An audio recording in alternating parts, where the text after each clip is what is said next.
What's going on, everybody? Red here. So today we're going to be doing our Red Talk episode 4. We're going to be talking about the Tales of series celebrating their 30th anniversary next year. We just had an announcement the other day that they're going to be remastering a lot of the Tales games, starting with Tales of Graces F. My brother and I are having a full discussion of the Tales series, what we like, what we don't like, and we have a tiered list of which games are great in the God tier and which games are crap in the Dookie Tier. This is a really long discussion. I had a ton of fun with it with my brother. I hope you enjoy it. Also, big shout out to Labz for sponsoring this video. They just sent me a bunch of cool Pokemon stuff, so definitely go check them out. And here's a little plug just for them. Labz is a website that hosts a ton of unbelievable custom artwork in the form of stickers, skins, custom wraps, and more. All of their products are made with incredible detail, from their holographic stickers to the type of cut you want your product to be. Choose from your favorite video games, favorite cartoon shows, current manga, anime, and more. And brand new to the website, console and controller skins, as well as new original characters who do a ton of cosplaying. Go to vinyllabs.com and create a free account and look at the hundreds of items they have in stock. Be sure to enter the promo code EterniaRedGamer to get 10% off your selected order. Don't be afraid to show off your personality or style and visit Vinyl Labs today. Play the Mortal Kombat theme song. You can hear the Link sounding music? Okay, we'll do this one then. I just remembered Zagi. Oh, that freaking dumb character. No, it's all about Tweedle A and Tweedle B. Tweedle A and Tweedle Dumb. I'm so excited for Project Remaster. We're probably going to get games we never got. Tales of 30th Anniversary. To be honest, I think we've played almost half of them, but we'll get to that in a second. I've played half of them or more. This is actually pretty cool. They got this little celebration thing going on. Yeah, the main character for each game. 1, 2, 3, 4, 5, 6. Oh, this is a.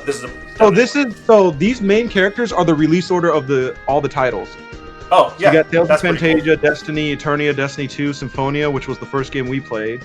Yep. Rebirth, Legendia, Abyss, Tempest, Innocence, and then what are these in? I don't know. Radiant Mythology. I don't know the other ones. No, so these three in the middle, because my mouse pointer is here too. I wonder if these are kind of the spin-off games here. I mean, you have Dawn Yeah, those are the Tempest, Innocence, Hearts, and Radiant Mythology. Hearts is over Hearts here. is Vesperia. Never mind. Yeah, Dawn of the New World is a direct sequel.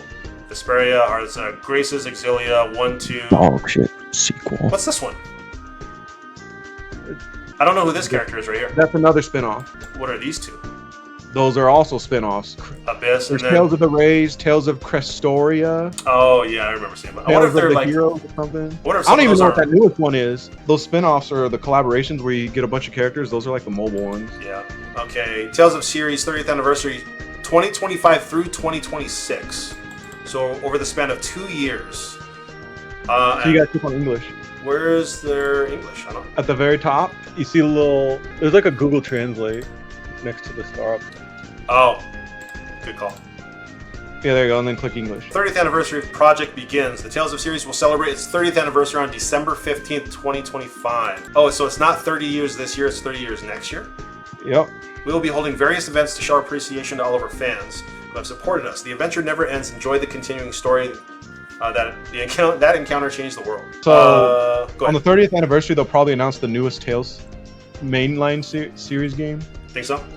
Because Arise came out in 2021, so that'll be 3 years plus for the new game. Did you complete that from beginning to end? Yes, and I regret it. The game was dog shit. Tales of Remaster Project. We will be remastering past titles in the series, giving customers around the world the opportunity to play them on current-gen consoles. Great. So I'm curious, because this says remaster, it doesn't say remake, so I'm just like, will they remake any of them, or is it just going to be remasters? So that is a great question. So the difference between remake and remaster, remake is pretty much redone from the ground up most of the time, while a remaster is pretty much high res. A game like Fantasia needs a remake. Yes. From the ground up. Rather than a port. Also, I think Symphonia needs some version of a remake because, granted, the game holds up in its own right, but never gonna happen. You don't think so? You think it's too much of a task to do? No, because they remastered it 3 times. They remastered it for the PS3. Well, and then they ported it to PC, which was just horrible. Well, didn't you say the PS3 version was not 60 FPS? No, it wasn't. It was locked coded on the PS2 for 30 FPS, and then they lost from sources, they lost the original GameCube coding So that's why it was locked at 30 FPS on PS2, and then they ported the PS2 version on Steam back in like 2014. I remember we And had that that was a really discussion. bad port. The resolution was locked at 720 and 30 FPS on PC. So you can't even do 1080p. Well, that's all the more reason they would have to redo it unless they found the original source code, because you can't have a 720p 30 FPS game on current gen consoles the way that they're doing all this. Because last year they remastered it and brought it to the Switch, an actual remaster. And it's also locked at 30 FPS, and that had its own problem. So why would they remaster it for a fourth time? Well, that's what I'm saying. They would have to redo it. They're not going to. I mean, if they have plenty of years to do it, like they have. I mean, at this point, it's going to be within 2 years, so they could do that over that time. I don't think they're going to, because game companies, they'll never remaster a game unless it's Skyrim 5-6 times. Well, that one wasn't even a remaster, or well, I'm sorry, yeah, remaster or remake, but they said remasters project, so you have a point there. And then, of course, it says next topic coming soon. We'll see. Remaster project. The master. I'm just saying, like, they have so many other titles to focus on rather than doing Symphonia for a fourth time. Even though I'd like them to actually like remake or remaster Symphonia. It's the first game to pretty much break this into the Western audience. That would be the most important game to remake, in my opinion. Because they've already remade Vesperia or remastered Vesperia, so you don't have to do much there.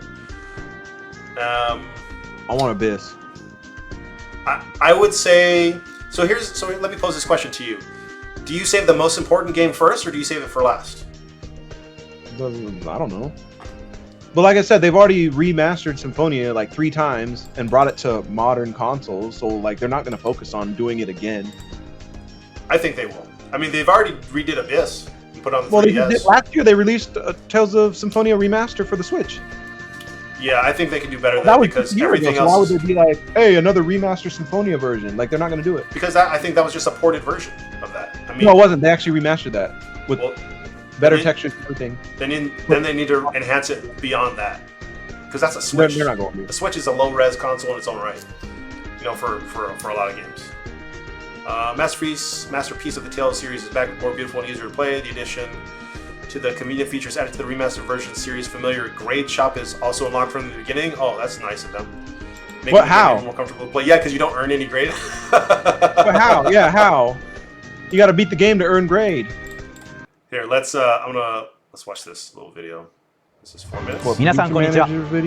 テイルズオブシリーズ IP 総合プロデューサーの富澤です。おかげさまでテイルズオブシリーズは今年2024年12月からなんと30周年を迎えます。今から29年前の1995年12月15日、テイルズオブシリーズの第1作目であるテイルズオブファンタジアが発売されました。それから今日までこんなにも長く歩んでこられたのはひとえにテイルズオブを愛してくださっている皆様のおかげです。我々スタッフ一同感謝の気持ちでいっぱいです。いつもありがとうございます。さて、30周年を迎えるにあたり、皆様にお届けできるよういろいろな施策を予定しています。ぜひ楽しみにお待ちいただければと思います。そんなアニバーサリーイヤーの施策の一環として、過去作をリマスター化し、世界中のお客様に現行のゲーム機で遊んでいただける機会を30周年でも改めて推進していきます。すでに遊んでいただいた方にも、これから新たに遊んでいただく方にも気軽に楽しんでいただけるようさまざまな工夫を行っています。どうぞご期待ください。さて、この度、Tales of Rebirth リマスターの情報をIt's coming to Steam in the day after. We can't even play it on Steam at 発売を launch. 予定しています。最新 PV も初公開していますので、こ Look at ちらもぜひご覧く Sophia. ださい。グレイセス Asbel, といえば Malik, Sherry, キャラ Hubert, クターたちの I 幼少期から didn't の even 絆、 remember Pascal. Sherry's これ name. をじっくり描いているところが特徴ではないでしょうか。 And King Richard. 成長した後のキャラクターたちの約束がどう Did you say さ Asbel? れるのか、そういったところが Asbel? 見どころだと思います。 You know how you know a Tales game is good? Is 10, 15 years later you remember the main cast names. リマスターされてからも今でも本当に I don't remember the names 楽しんでいただけるので、ぜひアクションファンの方も楽しみにしていただきたいと思っています。 Oh no. グレイス政府の It doesn't, Rye. it didn't have that much of an こ impact. れも何年か前にあったんですが、そこでも本当に熱いファンの皆さんからリマスターの希望っていうものをいただいておりました。 Remaster and 今 passionate 回 fans それがやっと果 are たせることっていうのを本当に自分自 really 身と happy して to も be able to 嬉しく思っています accomplish this. テイル It's ズ・オブ・グ interesting レイ this ス is the first game they're doing. 改めてご説明させていただきます。 No, 2009年 Symphonia に was the first オリジナ game. ル版が発売され、 No, I'm その talking 後 about 2010 like 年にプレイステーション3で発売されました。 on like next gen consoles. 物語の舞台は豊かな緑に恵まれた星エフィネア、Well, you saw the leak. I showed you the leak that happened like a month or two ago, right? Like it got leaked that Xillia is being remastered. Xillia 1. Yeah, I don't know if I read all that. Oh, that actually looks a lot cleaner. Yeah, it says on PC it's going to be 60 to 120 FPS, which is fantastic. Good, because the gameplay needs it. And up to 4K. Malik, with his musk scent.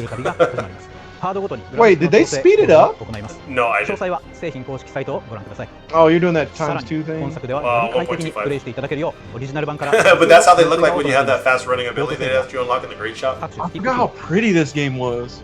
Although I wasn't a fan of the overworld. Yeah. You could run through enemies? Oh, that's right. You could turn off battle encounters. That's right. Yep. That's something quality of life feature they're adding. Oh yeah, the costumes. Okay, those weren't originally there. Those were DLC costumes. Yeah. We'll talk about that in a little bit. Freaking taking away quests that have DLC costumes, so you have to pay for everything. They've been doing that since Vesperia. It's annoying. Before it continues more of the Fools of series. Badly translated. I'm curious to know what titles we're getting. Xillia 1 is most likely going to happen because of that leak. How many do you think they're going to do over I the think next they're 2 going to years? do probably like 5 or 6. You think so? That means we would get one every 4 months. Well, they have through 2026. Right. So this will be the first one. This is probably the only one that's going to come out this year, right? Or actually, this is not even coming out this year. This is coming out in January. So that would be the first. And if you're saying they're doing 5 more, that means they would do one probably June or July, and then one in probably like October, November, and then the following year they probably do February, July, like October again. And then in 2026, well, no, they said 25 to 25 through 2026, so that's 2 full years. Plus this year we're getting, no, that's right, that's B1. So yeah, it'll be interesting to see. I don't see them. We're gonna say 5. So we got Symphonia, that's 1. Graces is coming out. It got leaked that Xillia is coming out, but it might have been a fake leak. So the producer said his favorites is Tales of Hearts. That's his favorite Tales game. So it's most likely they might remaster that one. So if let's say if they're going to do 6, I would say if they're going to redo 6 games, they're not going to do the last 3 that came out. They're not going to do Zesteria, Beseria, Arise. It just wouldn't make sense. They're too new, and I don't think they need to do it because they're on last gen consoles, which is PS4 and Xbox. They already remastered Vesperia, so I don't see them redoing that again. So we already know Graces. Xillia would make sense. Symphonia, Abyss. They would probably do. Symphonia already happened, so it's not. They're not going to redo it again. Abyss, so? Maybe. I see them doing Abyss because it was PS2 and 3DS.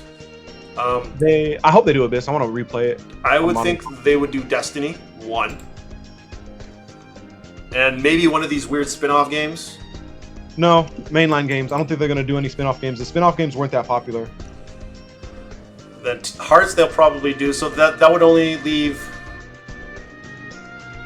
Fantasia. Well, in the interview he mentions how he wants to bring more games to the US for modern audiences. So I think that's hinting that they're going to remaster some games that never got over here. For example, Destiny 2 and Rebirth we might get. Maybe. I don't see them doing Destiny 2 without doing Destiny 1. Maybe they'll do like a combo pack. No, maybe. I mean, they could. They could Final Fantasy. They could Final Fantasy it and do like a couple games like back to back. Yeah, like they could do a combo Destiny 2 because those are those the same characters? I don't even know if they're the same characters. Oh, these ones? I don't think so because I think the second game takes place like 10 years later or something. Tales of Destiny 2. Story is set 8 years after Destiny 1. Follows Kyle Dunamis, the son of the previous game's protagonist. So I guess one of the 2 main characters from the first game have a kid. And then that is the main character in the second game. So 8 years later. And then Eternia. It's not a direct sequel, but that game came out in the West first before it actually came out in Japan, which is interesting. That game was pretty good. I think that's the only other Tales game in that era that was 2D. And you know what's crazy? Fantasia was. No, Rebirth was 2D. Was it? Yep. Careful looking up videos because there is a lot of dialogue for Tales of Rebirth. I was watching videos the other day to look at the gameplay. There's so much talking in that game. Look at how this game looks. Oh, the overworld's 3D? Oh.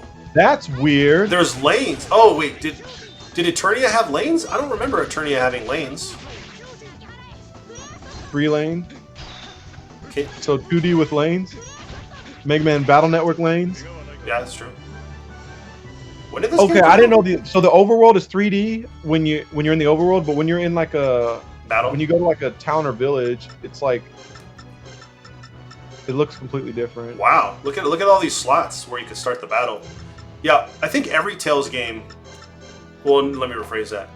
Even Eternia is a 3D overworld. Because I mean, how would you do a 2D overworld? You know, maybe it's 2D graphics, but this is interesting. Does that mean you can't attack enemies that are in a different lane? Probably not. Unless you have like a wide area attack that can do multiple lanes. Just seeing this gameplay has me intrigued already. Like this Tales game's taking back, man. This game had full voice acting. This game looks really good for a PS2 game.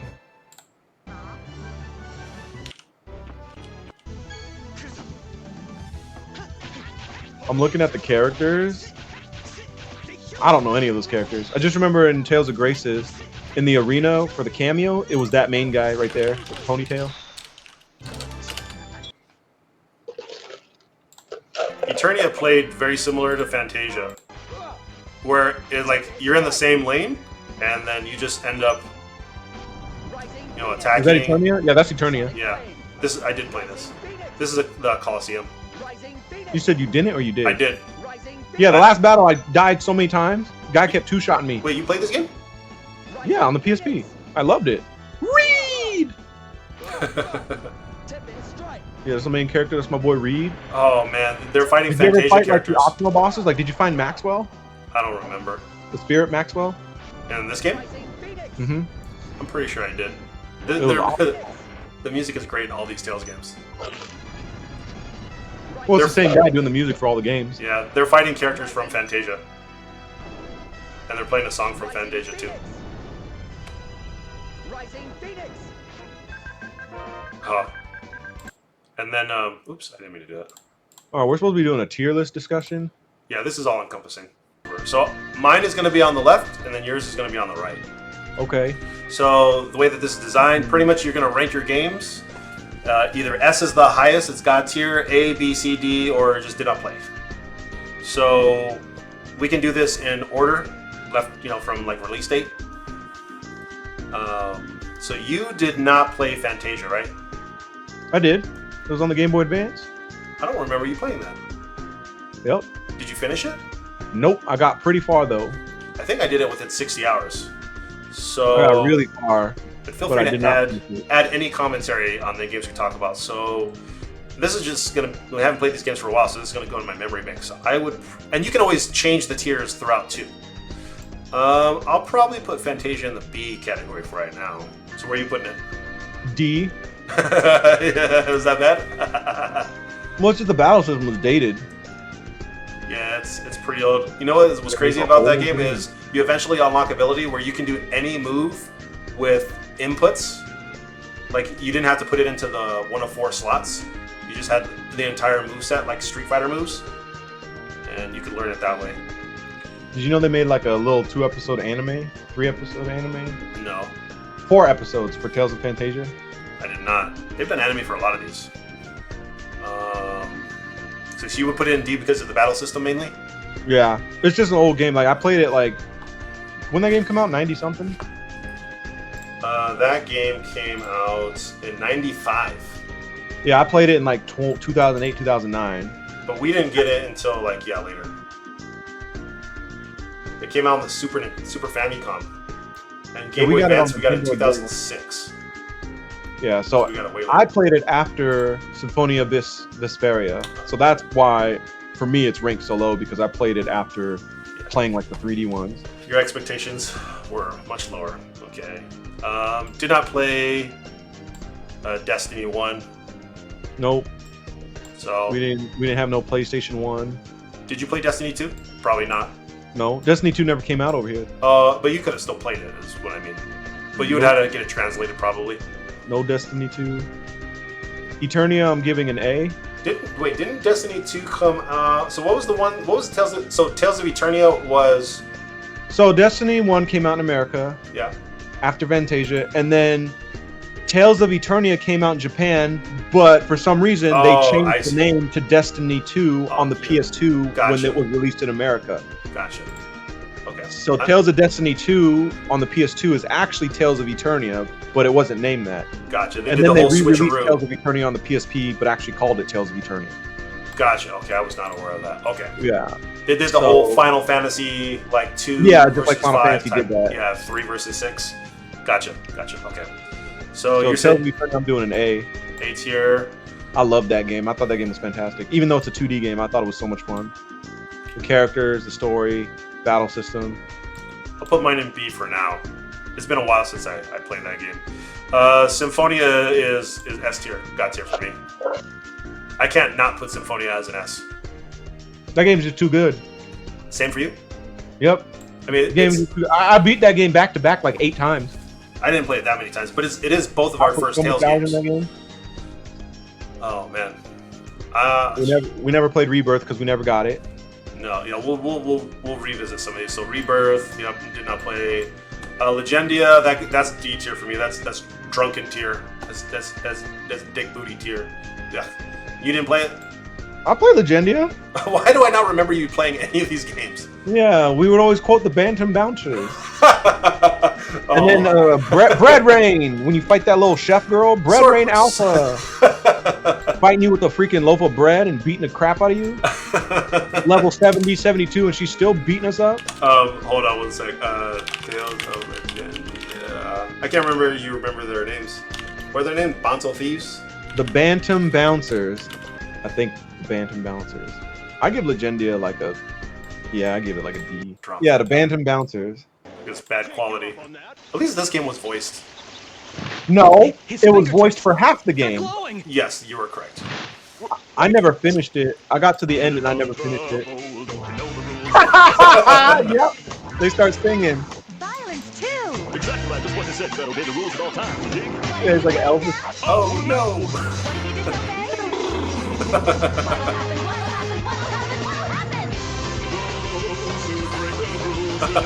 So dumb. They don't have stuff like this in the new Tales games, like the silliness, the funniness. Say it again? They don't have stuff like this in the new Tales games. No, like they don't have the fun aspect, quips and quirks. It's all seriousness. Yeah, the silly goofiness. What's the funny part of this whole thing? There's you got it. So you fight them, right? And then when you come back later in the game, I find myself it's like he came back. Let's get together and kick it. Stop! Beauty is sin. Prepare yourself. We are the Bantam Bouncers. And then you fight them. Beat the crap out of them. Wait, what? He just got attacked by lightning. Oh, Will? By the way, his name's Will.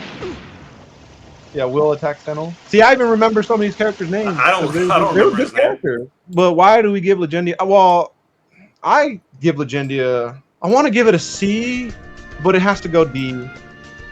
You beat the game, right? Yes. So I got to the end. So the reason why it's not getting a higher grade is because, I don't know if you remember, halfway through the game, the credits start rolling. Yeah, there's a credit roll. Like, you beat the main bad guy, you go to his little army fort, and then the credits start rolling. It's like, what, the game's over? That felt like a really short Tales game. Yep. Well, then there's a whole nother plot after the credits roll, but in the English version, the voice acting just cuts off. They didn't voice the second half of the game, and that really killed it for me. Whatever that, the dark witch lady, I forget her name, because the second half of the game's about her. The blonde lady with the pot? Yeah. She's the 9th character. Groon. We're not going to see a picture of her. Yeah, it's Groon. She's like the blonde mermaid girl looking girl. Or is she blonde hair? Oh, she has like blue hair. Yeah, Groon with the pot. Yeah, this character. Why are we getting all this voluptuous stuff in here? It's anime. We didn't ask for any of that. Yeah. So Give the fans what they want. The gameplay is fun in the beginning. Actually, now that I remember, this was also a 2D game. Yeah, the battle system is 2D. But it had random battle encounters. That's another reason why I hated it. Oh, because you couldn't see the enemies on the Yeah, map. you can't see the enemies on the map, but when you're exploring dungeons, they just appear. That's another thing why I give it a D, is because the second half of the game, you're just revisiting all the places you've already been to in the first half of the game. That's just not a good, in most games, that's not a fun way to play a game. Yeah, that's like, like hey, Xillia remember the 2. dungeon you did? Go back to it and do the same thing. Yeah, and then the health bars were based on these little circles right here, which I didn't mind that as much. I liked it in the beginning because as Sentinel, like... Sentinel? You mean Sentinel? Sentinel? I said Sentinel. Sentinel Prime? Like, his moveset, like a fifth of his moves are revolved around grabs. They're pretty much all, like, command grabs. I mean, you can, like... And then as you progress through the game, you can get stronger ones, and then you can pick up heavier enemies. So you end up pile driving like a bear. This one doesn't even have good gameplay. What the heck? Yeah, if the voice acting didn't cut out the second half of the game, I probably would give this like a C or a B. Because that really killed the game for me. No voice acting. Yeah, it was just all reading. Pick him up! Pick him up! Oh, he doesn't have that ability yet. Oh, that's right. You could dash to the other side of them. Yeah. I totally forgot this was a 2D game. This would actually be a really cool 3D game if they remade it. So yeah, Tales of Legendia, you get a D. They really botched the localization. Let me see if I can get some more gameplay in here. Remember Jay, the like mime-looking dude? No. Oh, here's a better quality one. Yeah, this is... I mean, it was fun for a bit, but then for me, it got old really quick. No, I enjoyed the first half until the credits roll. I was really loving the story, and then the second half just like, I don't know what happened. Yeah, so... It was so much fun the first half. The back half of the game wasn't really fun, just because it just dragged on and on and on. You have to keep your players interested, especially when you're revisiting areas and yeah, no cuts. Like there was like cutscenes, but it was all scripted, no VA. So no, it was not great. Abyss, S tier. Actually, I might give it an A. The PS2 version is an A. The 3DS version is an S tier. I give an S tier. Oh. I played the 3DS version. You didn't. I did play it. I owned it. You did? I didn't play it. I didn't finish it. I didn't get very far. Wait, why an A? This is an S tier game, especially the story. I'm debating. I don't like it as much as I do Symphonia and Vesperia. That doesn't mean it's not an S tier. Yes, I know. Kill the phone on. Jade is the... No, so the reason why I said PS2 gets an A is because when you're in the overworld and you finish a battle, the screen goes black for like 20-30 seconds. Oh, yeah. The load times in Abyss is horrendous. Yeah. And we burnt through it. We went through it. We lived that. I didn't play the game a second time because usually Tales games I'll do 2 playthroughs back to back. Oh, so you missed the bonus dungeon then? Yeah. So on the I didn't. Wait, bonus dungeon? Isn't there? Don't you get a key that's only available in the second playthrough? I don't know. Is there a bonus dungeon in Abyss? I want to say there is. If I remember. Missing correctly. dungeon. Where do I find it? No. You don't have. Oh no, you're right. The Abyss replica facility. You're right. That's right. I never did that on the PS2. Yeah, I did on the 3DS. see it. A dungeon. I'm just looking at yeah, the replica facility. I never did it on the PS2. I did it on the 3DS. A dungeon though. only accessible during the second or further playthrough. Yeah, because you find out like more about the replicas and stuff, and Luke and Ash. I don't remember anything about it, but I remember doing it. Yeah, because Luke is a clone of Ash. You know what? I'm gonna have to move Abyss up because you're right. Why are you doing that? Oh, you now remembering the story and the characters? Yeah, I'm remembering a bit of the story. And the characters? Well, I remember most of the characters, but name them all. Annis. Guy. You didn't give me a Jade. chance. Natalia. What Who's the main was girl? Tier? I know Tier. Here, yep. Who's the archer? I don't remember. That's Natalia. Talia, Jade. There's only 6 main characters. Oh yeah, that's right. And then you get Ash later. So he's a playable or character like for like an hour. Yeah. The reason why I changed it because story all encompassing. I forgot that there is a huge plot twist in that game when you fight. I forget his name. Whoever your trainer is, the guy that pretty much trained you in swords fighting. You really don't remember his name? It was like Vance or something. It starts with a V, yeah. I don't remember. You're gonna make me look all this stuff up. His name is Van, not Vance. Van. Man. Master. Yeah. I am remembering now that there was a nice plot twist when he came, but then you find out that the main character is a clone of someone that really hated you and wanted to kill you. And You remember Phone Master Ion? I do. In the back of my mind, I was like, was he a playable character? No, he was just with you half the time. He was with you some of the time, and then you had to rescue him. Then he went away. And then Jade's whole backstory, because Jade was supposed to be the bad guy. He was there because he was essentially the mole in your group, and he was the science figurehead. Wasn't he the one that created the field of phonons? It was either him or his wife. But his wife died, or she turned into a zombie, right? Yeah, that's the secret boss. Oh, that's you know, right. Symphonia had that secret boss from the Abyssal. what are those? The Fell Arms. Yeah, Abyssal. That was from Symphonia. Yep. But when you collect all the Fell Arms in Abyss, you fight Jade's wife. That was a really cool, like, little side plot. I appreciate that they kept those in there, in other games. Like you also got that in Vesperia. They did have a version of that in Hearts. That's another thing that's missing from the modern Tales games, like. Oh, that type of bonus content. The Fell Arm side quest, where it's like you collect these demonic weapons that are supposed to be mega powerful, but after Vesperia, they kind of went downhill and didn't really do much with them. Like they're in Xillia, but like they're not like these powerful, destructive demon arms. I don't remember them being in Xillia. They are in Xillia, but they changed it. Like it was a mess. Did you just collect them to get to a particular area? Like you couldn't even use them, like you could in previous games? I think in Xillia, yeah, you collect 6 of them. I had to look up where they all were because at the end of the game I just didn't care anymore. We'll get to that in a minute. What did you just put in the do not play? Tempest? Tempest. I didn't play Radiant Mythology. I don't play those spin-off games. If I can give Radiant Mythology a Wait, why is there not an F?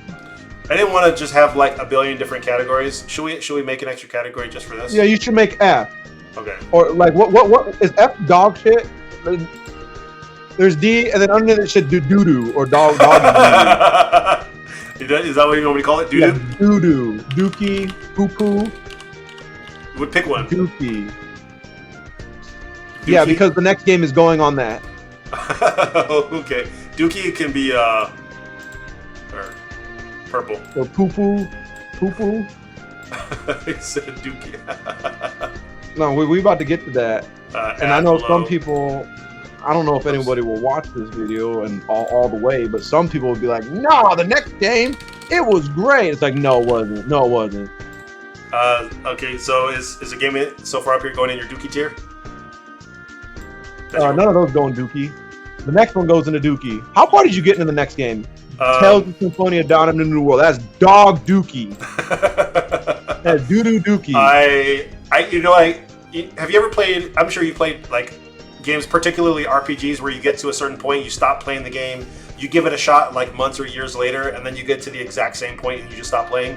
I think that's what happened in this game. For me. Yeah, I've done that to a couple games. Yeah, no, Dawn in the New World is Dookie. It's nothing like the other Tales games. No. There's no overworld. It's just teleport. You know, right. you remember you go to town, and then you go to the map on your screen. Yep, it's all teleport dungeons. to the next area. Yep. So there's no exploration. Overworld. You can catch monsters like Pokemon, which I thought was stupid. Oh yeah. Yeah. So again, the English release was probably botched. They didn't bring back any of the voice actors from Tales of Symphonia 1. That is true. They tried to do a big switch where Lloyd is the bad guy, and that wasn't true at all. No, I got to the point where you ended up recruiting him. Yeah, he's like a side character. Yeah, because Well, I didn't like the main character, the so sibling. this game, you only play as those two characters. Yeah, you can't play as any of the side characters. Nope. And then the whole point of the collectible, like Pokemon, is you end up pretty much fighting them. Yep, and you collect them and then you use them in battle. I think you can only get one or two at a time. Hold on. It was just. I don't know what they were thinking. It should have been a direct sequel where Lloyd's back. You play as Lloyd. You know, you play as Rain. You play as literally in the new world. You said Rain. You mean Colette? No, Rain. Genesis' sister. Do you not remember these characters? Oh, Rain. Yeah. No, it's been a while. So. Yeah. So I don't know who made this game. Definitely wasn't the same thing. Why is Colette all sad? It was also a Wii game.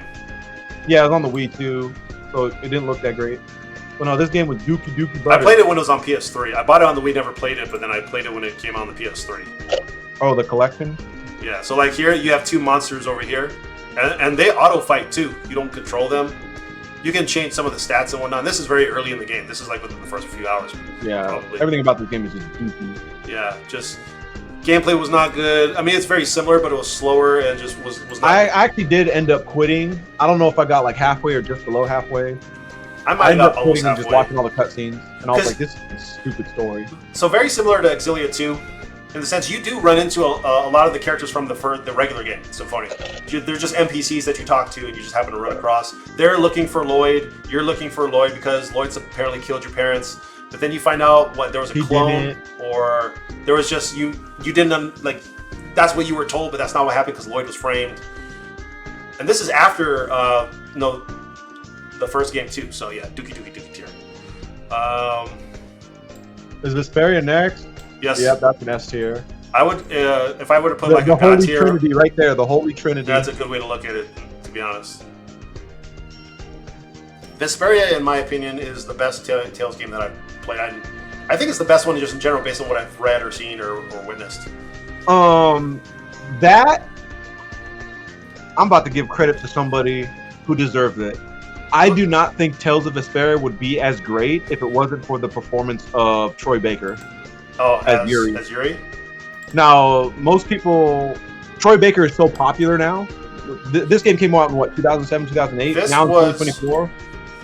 Well, I'm going to look him up. This was like his third game, right? Yeah, but this was his first main role. This was like his third or fourth game. Like the first 3 games he did some voice acting for. He wasn't like a main character. He was just like an extra voice or like a side character. This was his first big role.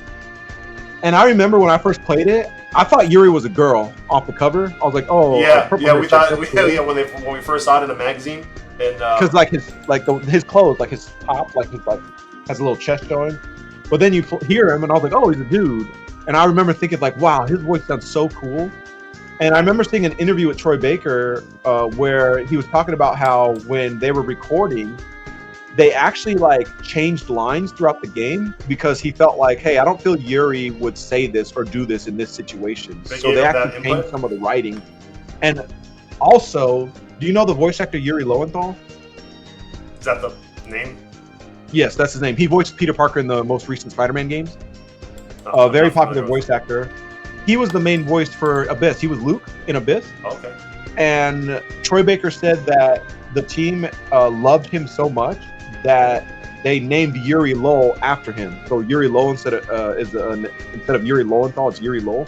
Oh, that's cool. Like they named him after his performance for Luke. So I thought that was really cool. Better info. Yeah. So I got this wiki pulled up here. So he's done a lot of stuff. You know what's crazy? That he did Joker in the later Arkham games, which is nuts when you think about it.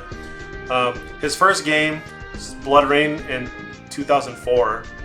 Then he did Full Metal, Brothers in Arms. But this says grouped under voice talent, so he probably didn't have a big character. Yeah, just like a. He was in Metroid Prime 3. Various soldiers. Like various soldiers. Trauma Center, but yeah, you're right. This was his first probably. This was his first main role. And then his next one was his next big role was probably Nathan Drake. Resistance? Quantum of Solace. Wait, he was in First Departure? Look at that. He was in Last Remnant. He was in Persona. He was in Prototype. No, yeah, he was Kanji in Persona. I think after Last of Us, that's when he really took off. Because he was Joel in The Last of Us. Oh, he was in Star Ocean? Yeah, additional voices. He's one character.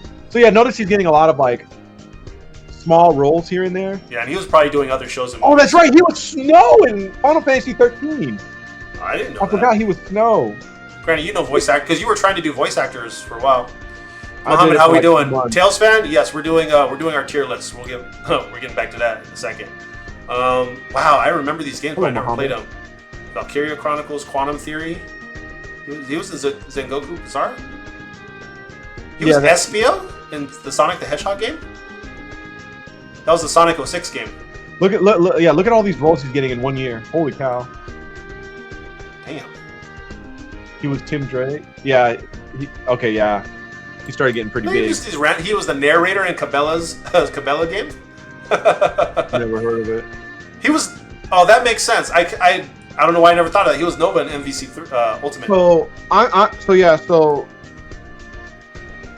I think that's one of the reasons why Vesperia is even better is because of he made that game what it was prior to him being this professional. He was this was his first main role, and he did such a fantastic job. But now he's like so big, like his Wikipedia page. Look at these are all just games. Yeah, these aren't even like he has a music career where he makes music, he acts, and he's an actor. I remember him being. I didn't play Far Cry, but he was Pagan. Pagan Min Squirrel. He was the squirrel in Ragnarok. I did not know that. That doesn't even sound like him. No, but that's the one that was like giving you like taunts and hints, right? Yep. He was Shinnok in old. He's in Death Stranding. Oh, he's playing Indiana Jones. That's right. In the indie game that's coming out later this year. He's super talented voice actor. Like he could sound like a bunch of different people. Death Stranding. Yep. But I was pissed because when we finally got the PS3 edition, the definitive edition, they never called him to reprise his role as Yuri. I even messaged Wendy Lee, who's most people will know her as the voice of Faye from Cowboy Bebop. She's done like 500 voices, right? She's a voice director. So he didn't come back for that one? What? He didn't come back for the remake? No, they never contacted him. He actually said in an interview. Not an interview. Him and Nolan North did this thing on YouTube called like Retro Gaming or something, where they just go and play games.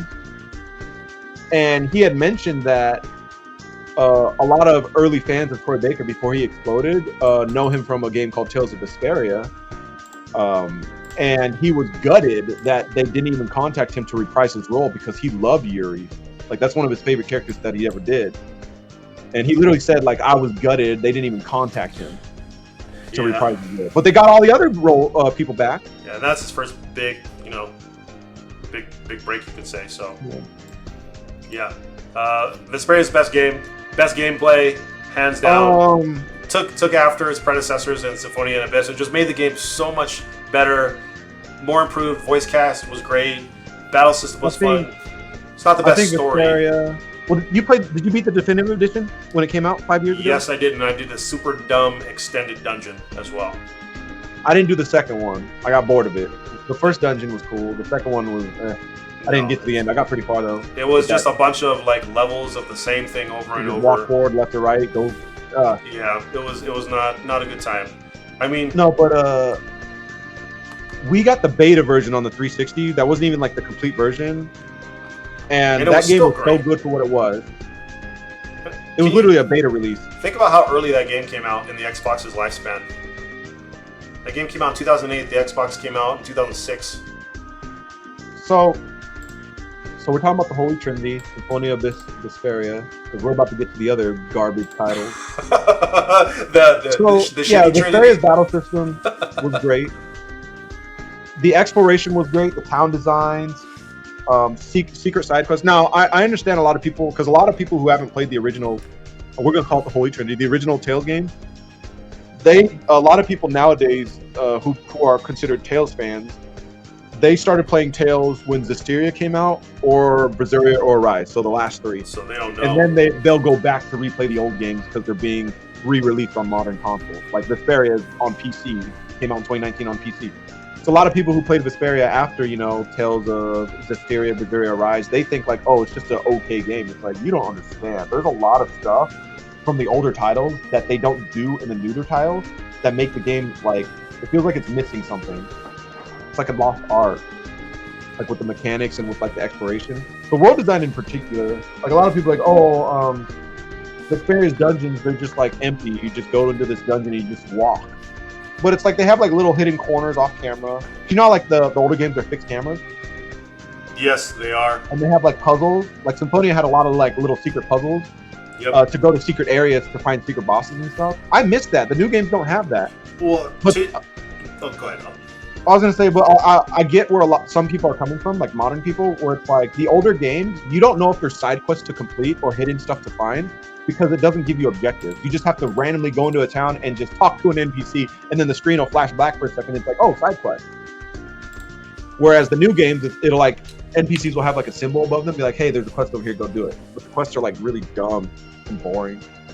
So Vesperia, like, I missed that in the older Tales games, like finding out like secrets and quests and like completing stuff to get cosmetics or like hidden weapons and stuff. Well, to add to that, I think that was just a product of its time, where those type of games like were made with fixed camera angles specifically for that, and then the modern games, they removed that just because they wanted to do something different. And I think in those older games, to your point, because there was little secrets and hidden crevices, and sometimes you end up like breaking a structure, and because you end up breaking it early, it blocked a chest that you would normally be able to see later, or it was hidden and you had to figure a way around it. I think it was just kind of the gameplay and like a little bit of exploration. And then later on, you end up finding items that will tell you if you had gotten every chest in a dungeon area, or it would like make a particular sound if you had a certain bracelet. Remember how they had the cat's island?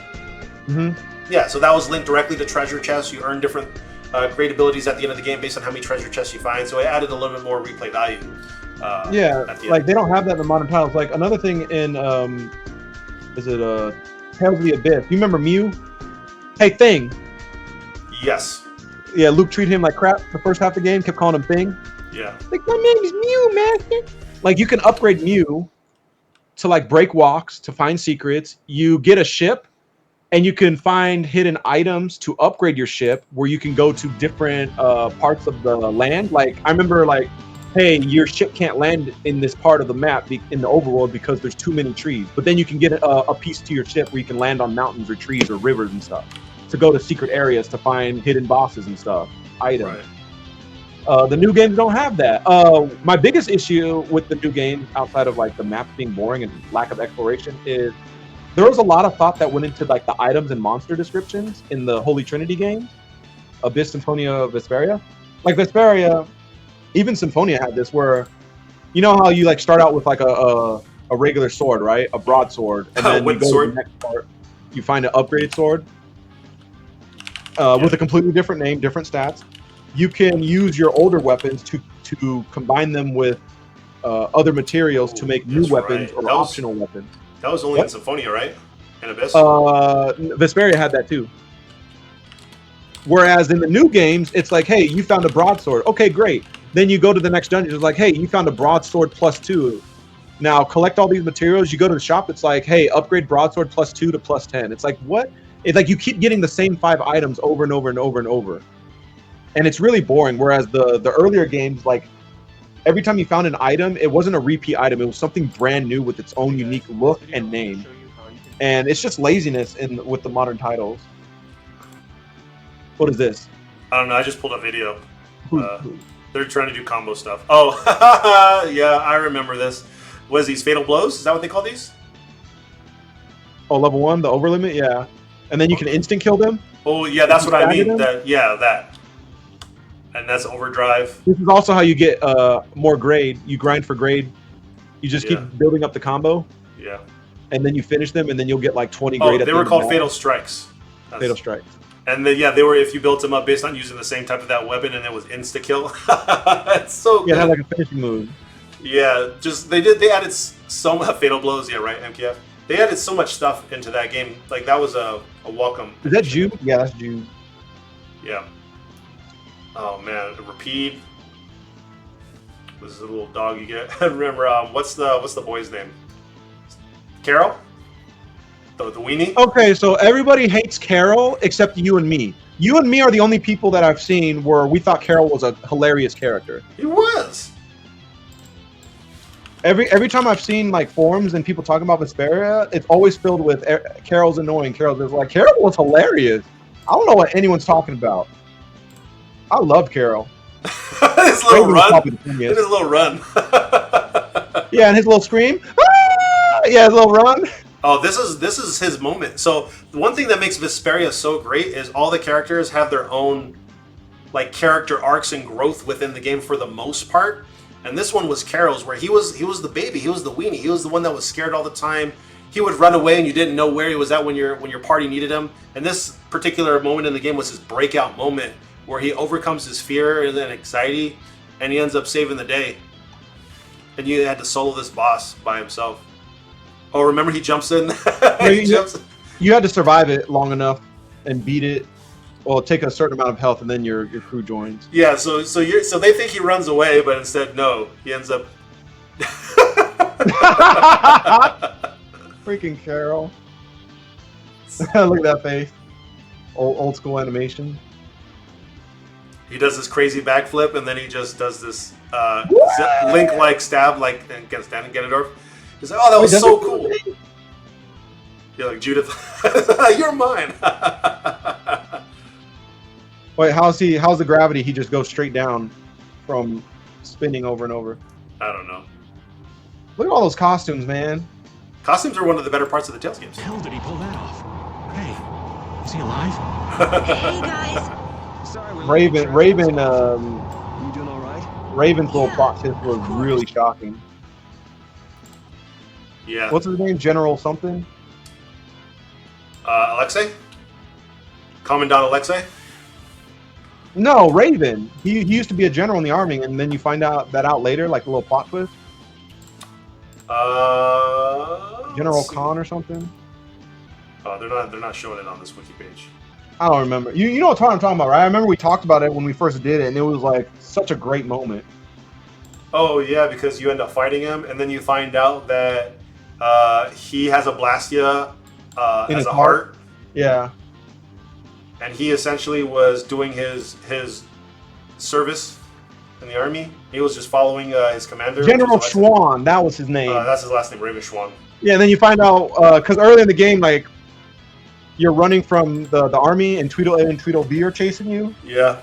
And then Raven's like, I got this. A 10 hut? Yeah, and then you're like, what the hell was that? And then it makes sense later. Yeah. Oh, hold on, I'm going to look it up. Tales of Vesperia. I would say I don't want to spoil it for anybody, but they had 15 years to play this game. Yep. Captain Schwan.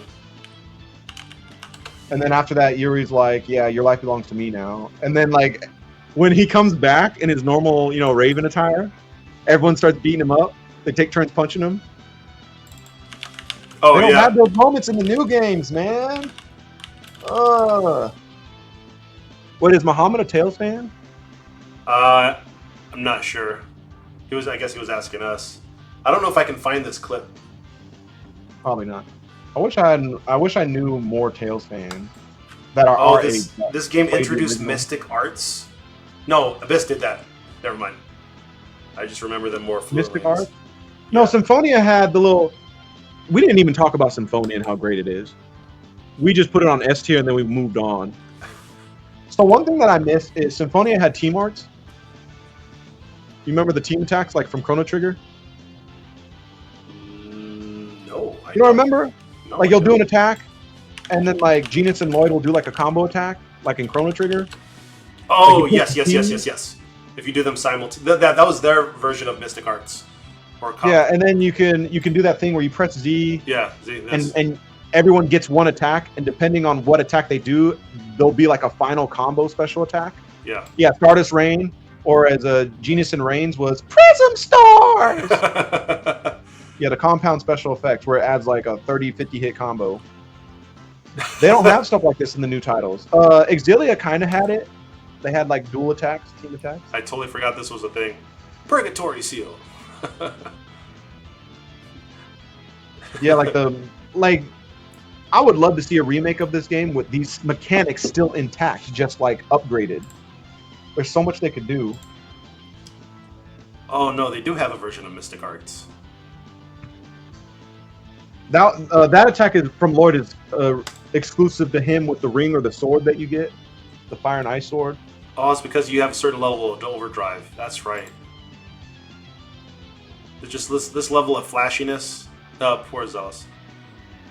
Just the fact that Zealous is like the most funny character in probably any of the games. We didn't even talk about this. I named my dog after Sheena.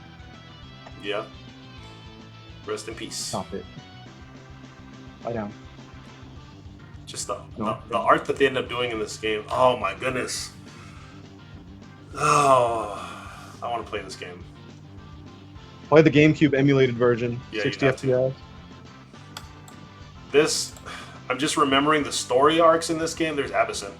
Yeah, so when you said Vesperia has the best story, I think it's hard because Symphonia and Abyss's story were so good. Vesperia's overall story, I think I retracted that. Really as good as Abyss and Symphonia. I had said that, and then I had said no. I think maybe Symphonia has the best story, but Vesperia has the best gameplay, hands down. Yeah, Vesperia has the best gameplay because they're each like an advanced battle system of the previous game. It has the benefit of having other games before it. Yeah, like in this game, they have lanes. Or not lanes, but you pause the screen to change which enemy you want to attack, and then you can only attack that enemy. But it does, you go in a lane to go towards that enemy. Yeah. Abyss, I don't think you could run around in Abyss. I think it was the same thing. You can. Or you can? Yeah.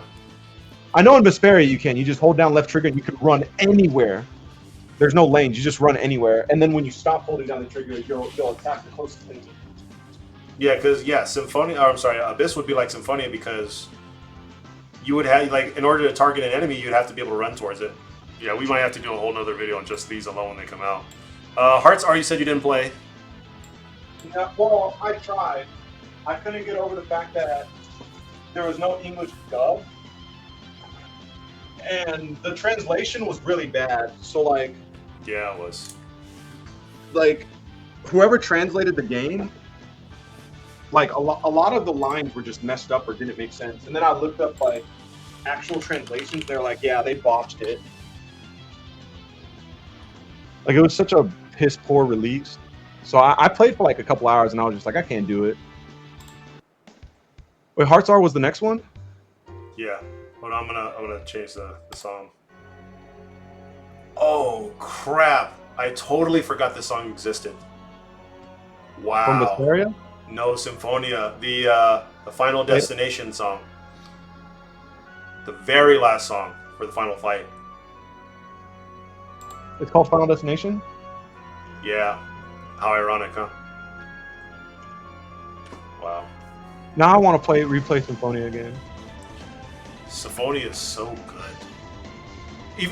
The thing about Symphonia is, I think it captured us in the very beginning with its humor. You know, Rain slapping on Genus half the time because he wasn't because he wasn't paying attention in school. Like he was always in trouble. Lloyd getting punished, gotta hold water buckets outside. Yep, the design soldiers like like catching you when you first go to find out what happened to your parents.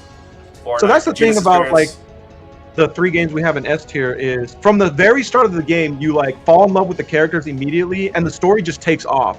Like it's a lot of RPGs like it takes like 5 to 10 hours to actually start going somewhere. Yeah. Like Symphonia didn't do that. It's like you have an opening cutscene, where Kratos is like telling you, oh, in the world of Silverant or Tetheala, whatever it is. You even remember the names of the 2 worlds. The Tower of Damnation or whatever.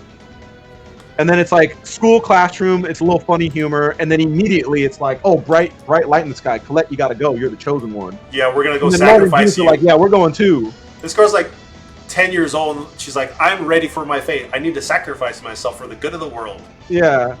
And so Lloyd and Genus go, and like that dungeon takes like what, maybe an hour. You meet Kratos, and immediately you're like, this guy is super badass. Yeah.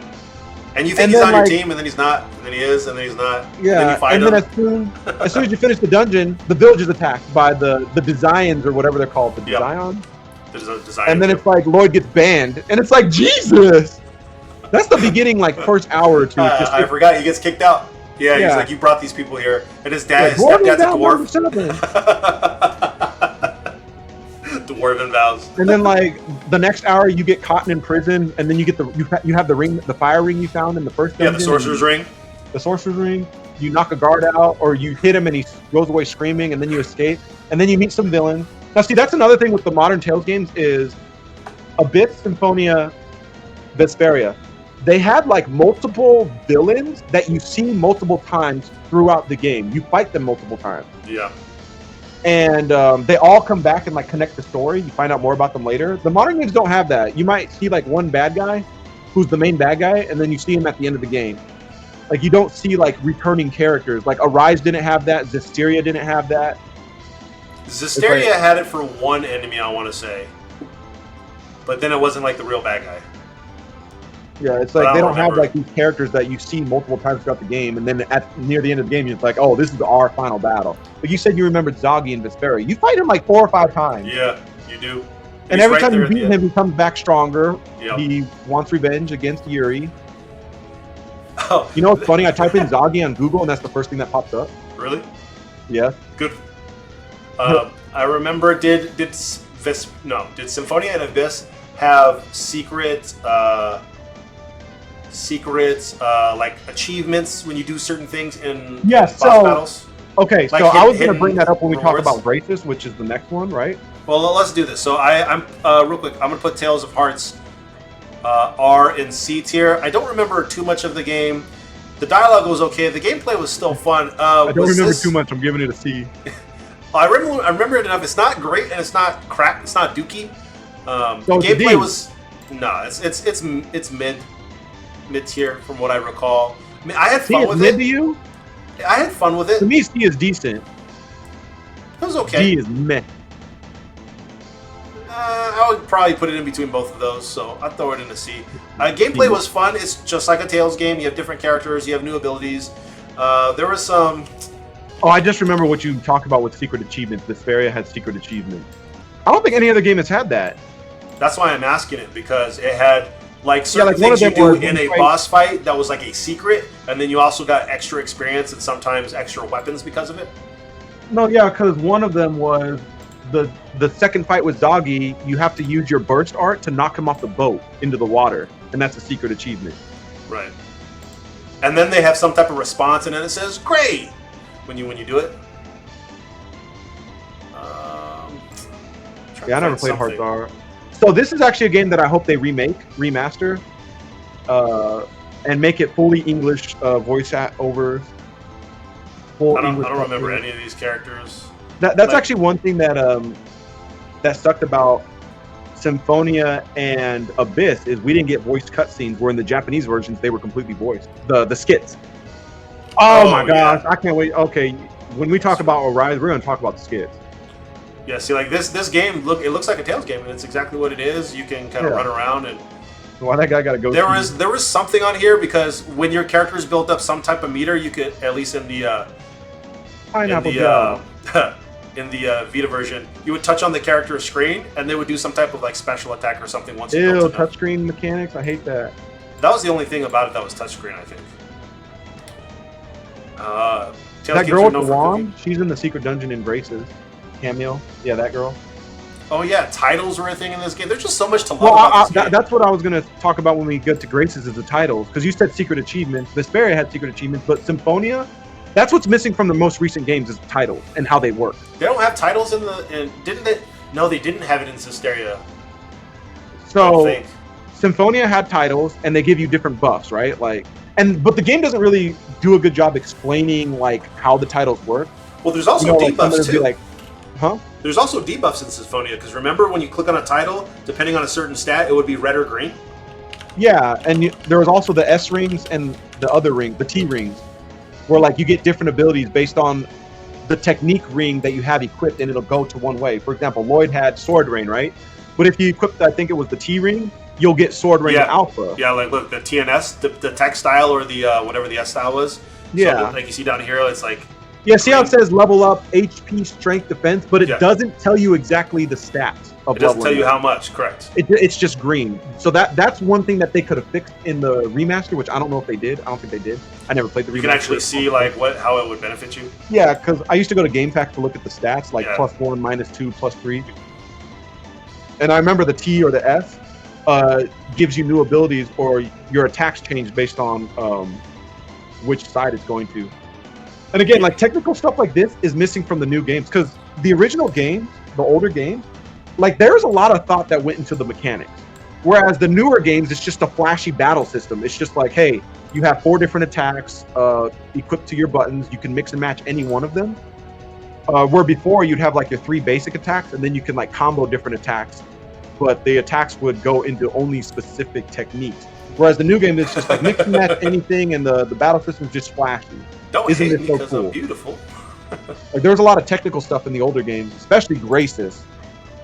Yeah, but you also have to remember too that when it comes to the TNS ranks, the technical and whatever the S one is that after you used a certain skill or art a certain amount of times, then you were able to permanently unlock. Well, you unlock the next version, but remember you can permanently keep them, so you didn't have to change between TNS on certain times. Oh, right? That's right. A lot of people won't know what we're talking about unless you're a diehard Tail fan. Yeah, because depending on what side you were on, you couldn't use all the abilities at once. You have to unlock them. Yeah, there's another thing that why it's so hard to be like which Tail games is the best. Abyss, Vesperia, Symphonia. They each have like their own mechanics that didn't carry over to the next game. Like the TNS system, that's only in Symphonia. Yeah. Another game might have its a version of it, but look at those old school graphics. Costumes. Yeah, like that's another thing that's missing from the recent titles is titles. The recent title is titles.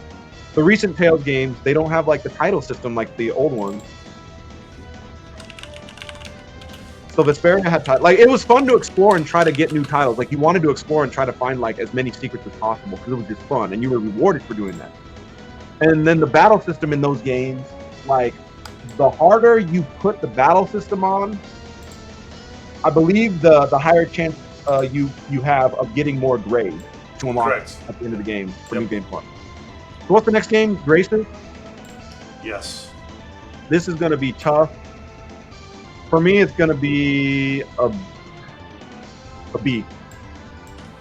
I was going to say C, but no, the B, because it is a really good game. Why are you giving it an A? Gameplay. So I give it a B because of gameplay. I thought the battle system was fantastic. Now, when we were talking about titles, the title system in that game is phenomenal. The title system is exclusively linked to battle mechanics. Do you remember how the title system works? No. Like you get buffs and debuffs and certain abilities based on what titles you have equipped. For example, do you remember the giant Rokugan monster you fight in the desert? It one-shot you? Yeah. So Hubert has a specific title, the guy, blue hair guy with glasses, where if you get hit or killed, if you're wearing a specific title and you click the R button at the perfect time of you dying, you'll get revived, and the damage that you took will be sent back to the enemy with his bow plus some. So the Rokugan monster, which was a little trick you did for grinding for gold for grade, is you have Hubert go into battle solo. The Rokugan hits you instant die, right? But you click the trigger to revive with this title ability, and then you'll one-shot the Rokugan monster, which is basically like that thing had like 1,000,000 HP. Yeah. And then it dies, and you get like 600,000 gold. For the first couple times you get experience, but after that you get no experience. But yeah, like the titles give you like a lot of different like technical abilities in battle, and you can mix and match. Yeah, there you go. You got all these different titles. Is that a gentleman? Yeah. From Vesperia? No, this is Graces. Oh my! Oh yeah, they're in there. The reason why, so story was a bit bland until you get to the DLC of Graces F, which the story was great. That's why I'm giving it a B. The story and the characters were boring. Now, I liked the characters, but they were boring when they became adults. Most of the story is Asbel talking about, I need to protect my friends. Oh, friendship. I want to protect my friends. That's the entire story. Yeah. Him wanting to protect his friends and what happened to Richard after we were kids. Where's this gentleman going? Yeah, the biggest thing for me. So boring. You're making me want to downgrade to a B, man. Because the story was ass. That's my biggest issue with Graces is the story. Combat was great. The battle can't find people with you just can't find gameplay stuff in here. Yeah, it's a very pretty world. I did not like the fact that there was no overworld. Everything is connected through like these little paths. I miss the overworld map. I don't think they'll ever go back to that. You know, where you're like a little big giant kaiju looking dude on this giant map overworld, and then you have like little villages that you're towering over. I'm doing it. I'm dropping it to a B. Oh, you're now remembering You're how talking me. You're talking me down. But also, I just remembered in watching this how you had to find materials, and then you would level them up the gems, and then you would use that to with the whatever letter core item to then build other weapons, and it cost a bajillion amount of money. Yeah, it cost a crap ton of money. That's why you had to do the Rockagon thing with Hubert. So you have your gems like A to Z, right? But in order to get to Z, you have to spend hundreds of millions of dollars. Yeah. See, here's your title thing and moveset. The game's a very pretty game. Yeah, very pretty game. I miss the overworld. That's why it get knocks down. Like I said, they haven't brought back the overworld since Vesperia, which I think is criminal.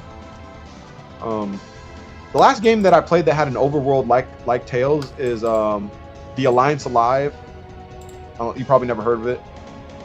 No. And Ni no Kuni 1 and 2. I miss RPGs that had a big old overworld. Where you're like a little chibi dude on the map. Oh yeah. The gameplay is really good in this game. It's just very unique. You can slide around these enemies. The biggest thing about counter and stuff. Well, another thing is a lot of enemies have weaknesses, elemental weaknesses, where it's like each character can do fire attacks. They can do lightning attacks. You know, wind. Yep. Are they fighting Richard? Yeah.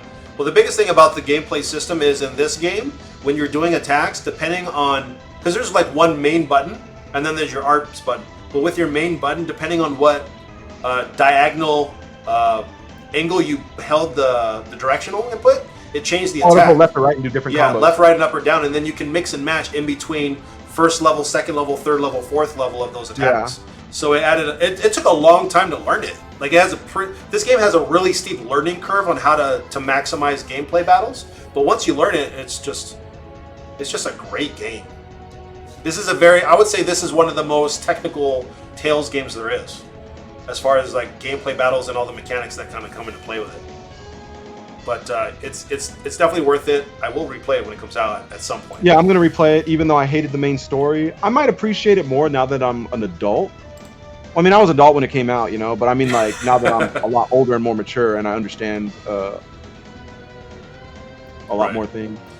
But I just remember the main story was just so boring once I enjoyed, like, the first 10 hours of the game, because the first 10 hours, it's like you're a kid.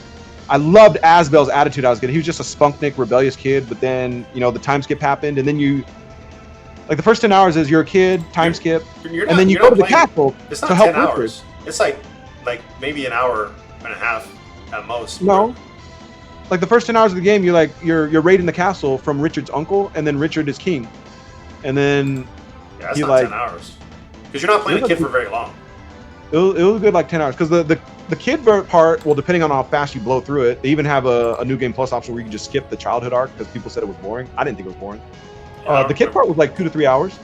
Yeah, but not 10. I was just saying it wasn't 10. No, I'm saying the first 10 hours for me was great because you become an adult. And like the first 5 to 7 hours of you being an adult is you're with Malik, and then you storm the castle because you're trying to take over the throne with Richard to remove his uncle because he's evil. And then Richard becomes king, and then he becomes evil, and then it's like, what happened to Richard? And then you find out the reason why he gets evil is because of some creature or something that's controlling his mind. I don't know, I forgot. I just remember it's boring. Yeah. Gameplay alone gives it a high rank. All right, moving on. Xillia. This was such a disappointment. I'm giving it a C. The only reason it gets a C is because of half of the story and Gaius. Otherwise, it would get Dookie rating. Yeah, C is about right. So my main issue with this game is this was a completely botched launch. They rushed it. They admitted it. They literally admitted they cut about 40% of the game on release because I think it was the 15th year anniversary, and they just had to get the game out. So like 40% of the game was literally cut. That's why we have Xillia 2. It even shows. Do you remember the game? Yep. Do you remember when you get to the halfway point, you find out there's another world where Alvin's from? See, I even remember the name because the characters were great. Yep. You got Jude and Mila. Yeah, Jude, Mila. That's Alvin. Yep. There were 6 characters. I don't remember the little lolly girl. And then the girlfriend. Rowan was the butler, the badass old man butler. Yeah, the little girl with like the little doll. She was a boring character.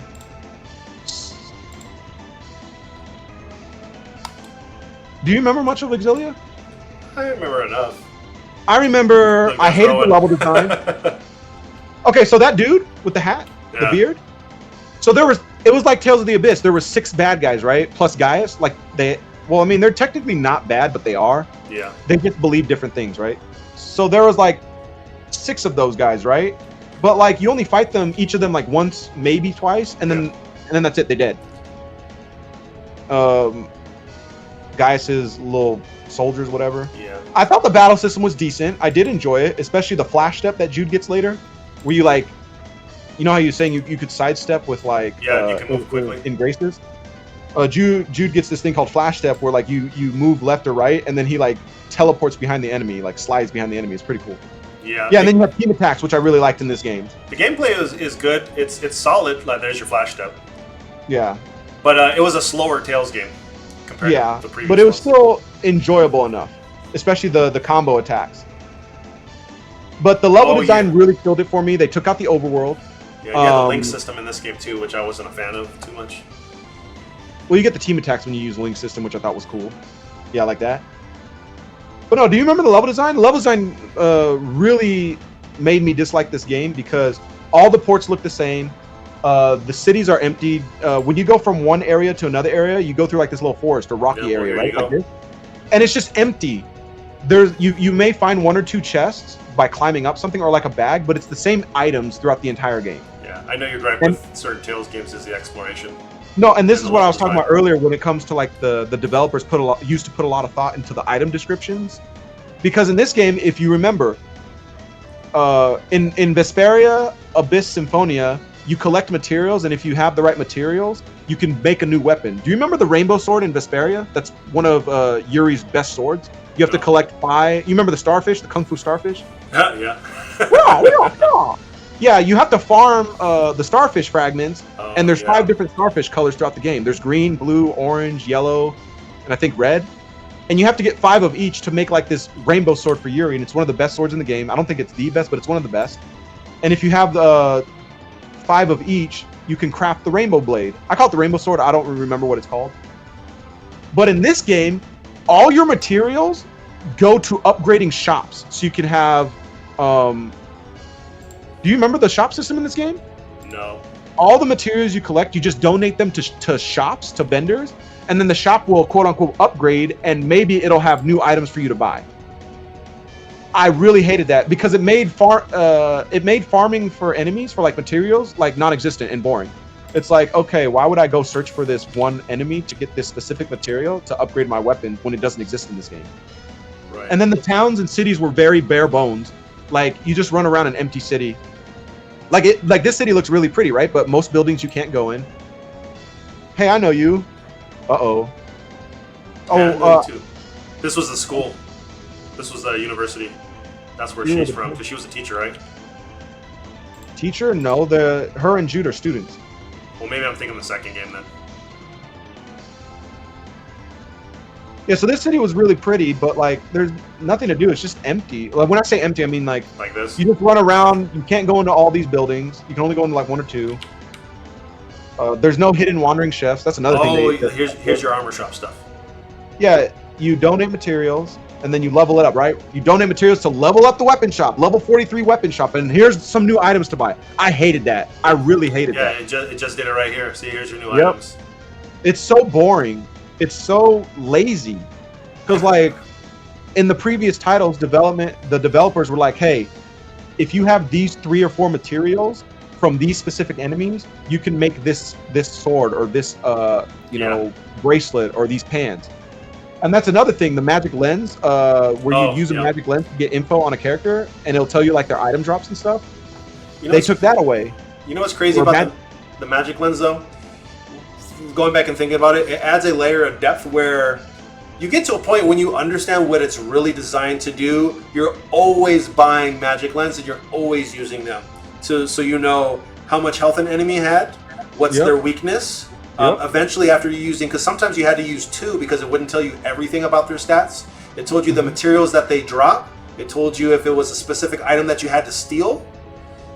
So it factored into a lot of how you wanted to play the game, especially with, to your point, material customization and expansion, and then also like how do I efficiently destroy this enemy? Doesn't it tell you how much grade it dropped to in the earlier games?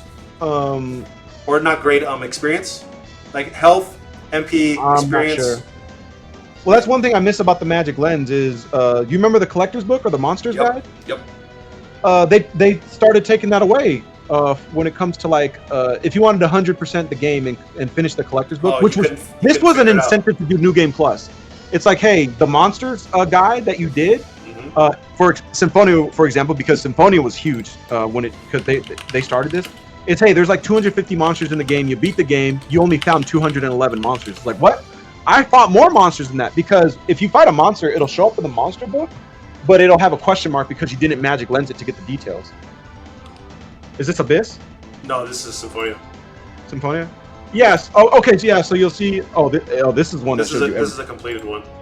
Yeah. So it'll have like question marks on like enemies that you missed. For example, you remember the secret area in Symphonia where you find a book, and then you have to go to like Genus's tree village, and then you get teleported to the book and you fight like some giant skeleton monster. That's another thing. The grade rings, or the grade. There's like 4 different levels of grade, right? In Symphonia, the rings. Like level 2 Genus ring gave you he ran faster in the overworld. Wow, this is a GameCube version. You know what I'm talking about? So in Symphonia, you had like 4 different sections where you can like equip, I think it's grade rings or something, and you get level 1 through 4, and each one has like 4 different stats per character. Type in like grade ring or something.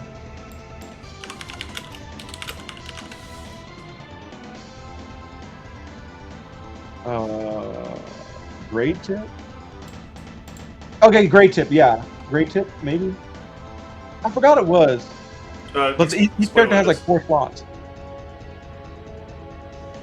For grade? And I remember specifically for that dungeon, you had to move quickly or you'll die if you don't beat the dungeon in time to fight the Skeleton Knight. And I remember specifically I would control Genus, equip his level 2, because one of his level 2 ones was he runs at like double speed in dungeons. Oh, I know what you're talking about. Yeah, I forgot what it's called. It's like grade rings or skill rings or something. Skills. I don't think I'll find it. Yeah, they don't have that in any of the recent games, and that goes to show how in earlier Tales titles, like the developers really thought out like different like mechanics, like RPG mechanics for the game. That it's not just for battle; it's for like outside stuff too, and it incentivizes you to New Game Plus to try different battle styles, and also to swap characters in the overworld. How do you title it? I know exactly what you're talking about. I wish I had my GameCube memory card just loaded up. But yeah, Xillia didn't have any of this. Didn't have like the monster guide with the Magic Lens. Or now in the Tales games, you don't even Magic Lens anybody. You just hold down the left trigger, it'll just tell you how much health they have and stuff. This is what you're talking about. The EX gems, that's what they are. EX gems. Yeah, dash. Or wait, that's Lloyd. Genus had something. Yeah, because so level 1, there's 4 different ones. Level 2, there's 4 different ones, and each character has like unique abilities based on their EX gems. Correct. There was so much depth to Symphonia's like technical system and battle mechanics that the new titles don't have any of this. Right, and this one also you can combine different levels to unlock different abilities and a lot of these were passive. But yeah, increased vitality, personal, added dialogue, right? Extra dialogue in certain situations. Maybe, I don't know about that. It's possible. Or the extra skits. But yeah, like there's just so much depth to the earlier Tales systems, the battle systems and like mechanics, that none of the newest titles have any of this extra layer. It's just flashy battle system, empty world, no exploration. It's so boring. Well, we'll get back to the tier list. Because we're talking about Xillia, and Xillia didn't have any of this. The level up skill tree in Xillia was boring. Do you remember the skill tree when you level up? It kind of looked like Final Fantasy 13 skill tree. You just have an orb and you go like one way. But that's a reason why I give Xillia a C, because it's missing a lot of like depth. It was a rush game. They even admitted it. But the main reason is like the story and exploration when it comes to like the empty maps. All the maps are like the same looking, no exploration. Items are useless. Collect all these materials, they're useless. You just donate them to shops and then level up the shop to get more purchasable items, which I think was so stupid and boring. The story was really good. I really enjoyed the story, and then it just ended. Well, I thought like the first 5 to 10 hours was kind of boring. It was really slow. Well, yeah, it doesn't ramp up until the very end. When you find out about Alvin, you find out how like what Gaius is trying to do. That's the thing, because Xillia, you remember you get to choose Jude or Mathis, or why did I say Mathis? Jude Milia? Or Milia? Yeah, but that doesn't really do much. Like you do that. Well, they have different story segments and different options throughout the game. Yeah, which incentivizes you to do 2 playthroughs, but because the game wasn't good enough for me, I didn't do a second playthrough. I think I did. You did? I think so. Like I thought the first 5 to 10 hours was boring, but then the story started getting pretty damn good. And then near the end of the game, when you find out Alvin's from another world, which usually would be the halfway point for an average Tales game, and when it comes to length, that's the halfway point, and that's when, in my opinion, the story was getting damn good. Like right there, I was on board. I was like, oh my gosh, this story is getting so good. I can't wait to see more. And then the game just ends. And the developers, I keep saying this, the developers admitted that like the entire second half of the game was just cut. They even admitted that because they had to release it on time for the 15th anniversary. And that is such a shame, because that game could have been so much better if they didn't do that. It could have been so much more impactful. Oh, is this where Gaius just comes out of nowhere while they're talking to Maxwell like a badass? Yeah, and that was an interesting twist, because Gaius was just like, I'm going to take over the world with his spirit. Because remember, everybody like has their spirits in the world, and he had his own. And yeah, that's Maxwell, right? Yeah. Yeah. And he asked the question like, who will take on this endeavor or something like that, and then out of nowhere, Gaius is like, I will, and I was like, oh my gosh, Gaius, you're such a badass. I think this is right before you fight Max. No, there he is. Wait, go back. Yeah, he just walks up like a badass. Hold on, I'll play it. Have my word. So, Maxwell, you would step down from your rightful place as this world's god? Yeah, and he's like, I'm taking over. Look at that. I love his voice, by the way. This guy's such a badass. Answer me, Maxwell.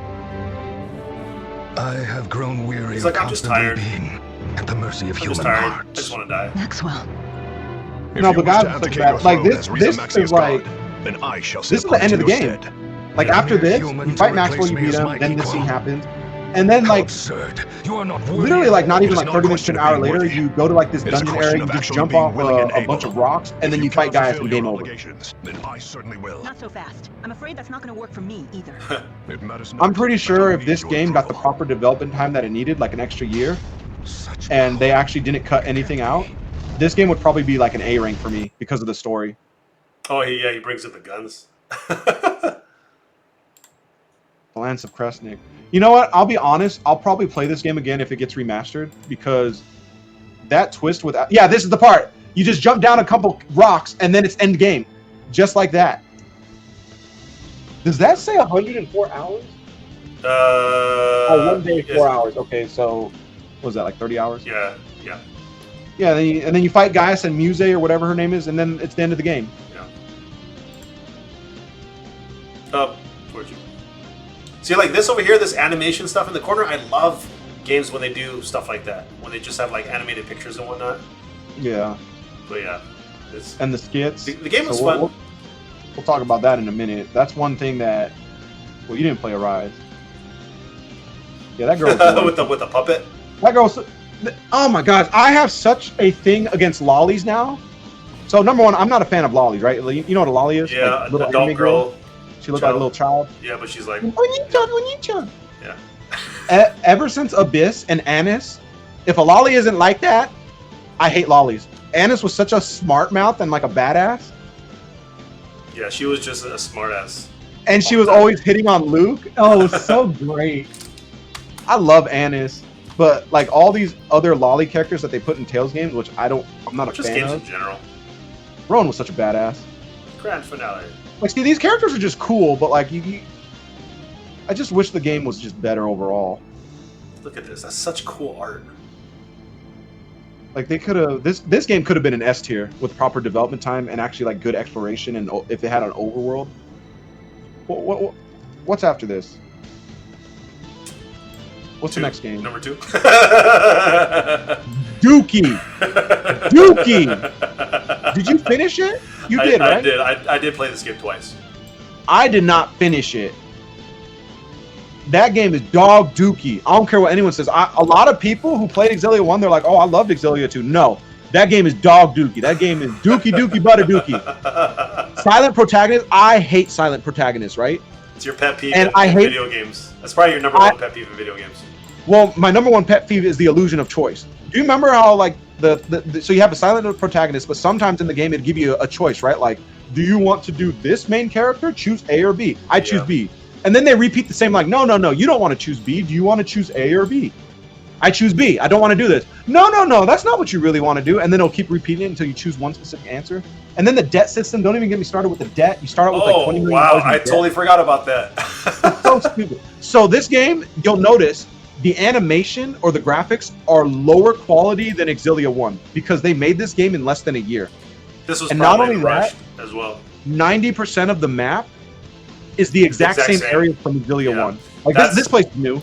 The main city or whatever. Well, this is the end of the game.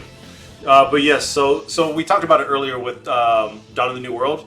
It's very challenging to play a game, especially if it's a sequel, that is revisiting the same exact areas you've already been to. You have to make it new. You have to make it worthwhile. You have to make some changes where it doesn't feel like you're playing the exact same game. And even the enemies are the same. Almost all the enemies are the same, just different color palettes. I will say that so the crux of this game is you have a silent protagonist that's revolved around this little girl right here that you find out has this ability to manipulate time, and then you are trying to save her while the enemies is trying to capture her because of this ability she has. She's just essentially trying to find her parents. Now, I don't remember how many characters can you control in battle. It's 4. Because I remember the main character can like swap weapons. Do you remember that? The main character, what's his name, Ludwig or something? Because you could swap weapons, right? With the main character, you can like do a sword, and then mid combo, you can like switch to like a heavy hammer. You don't remember that? No, I don't.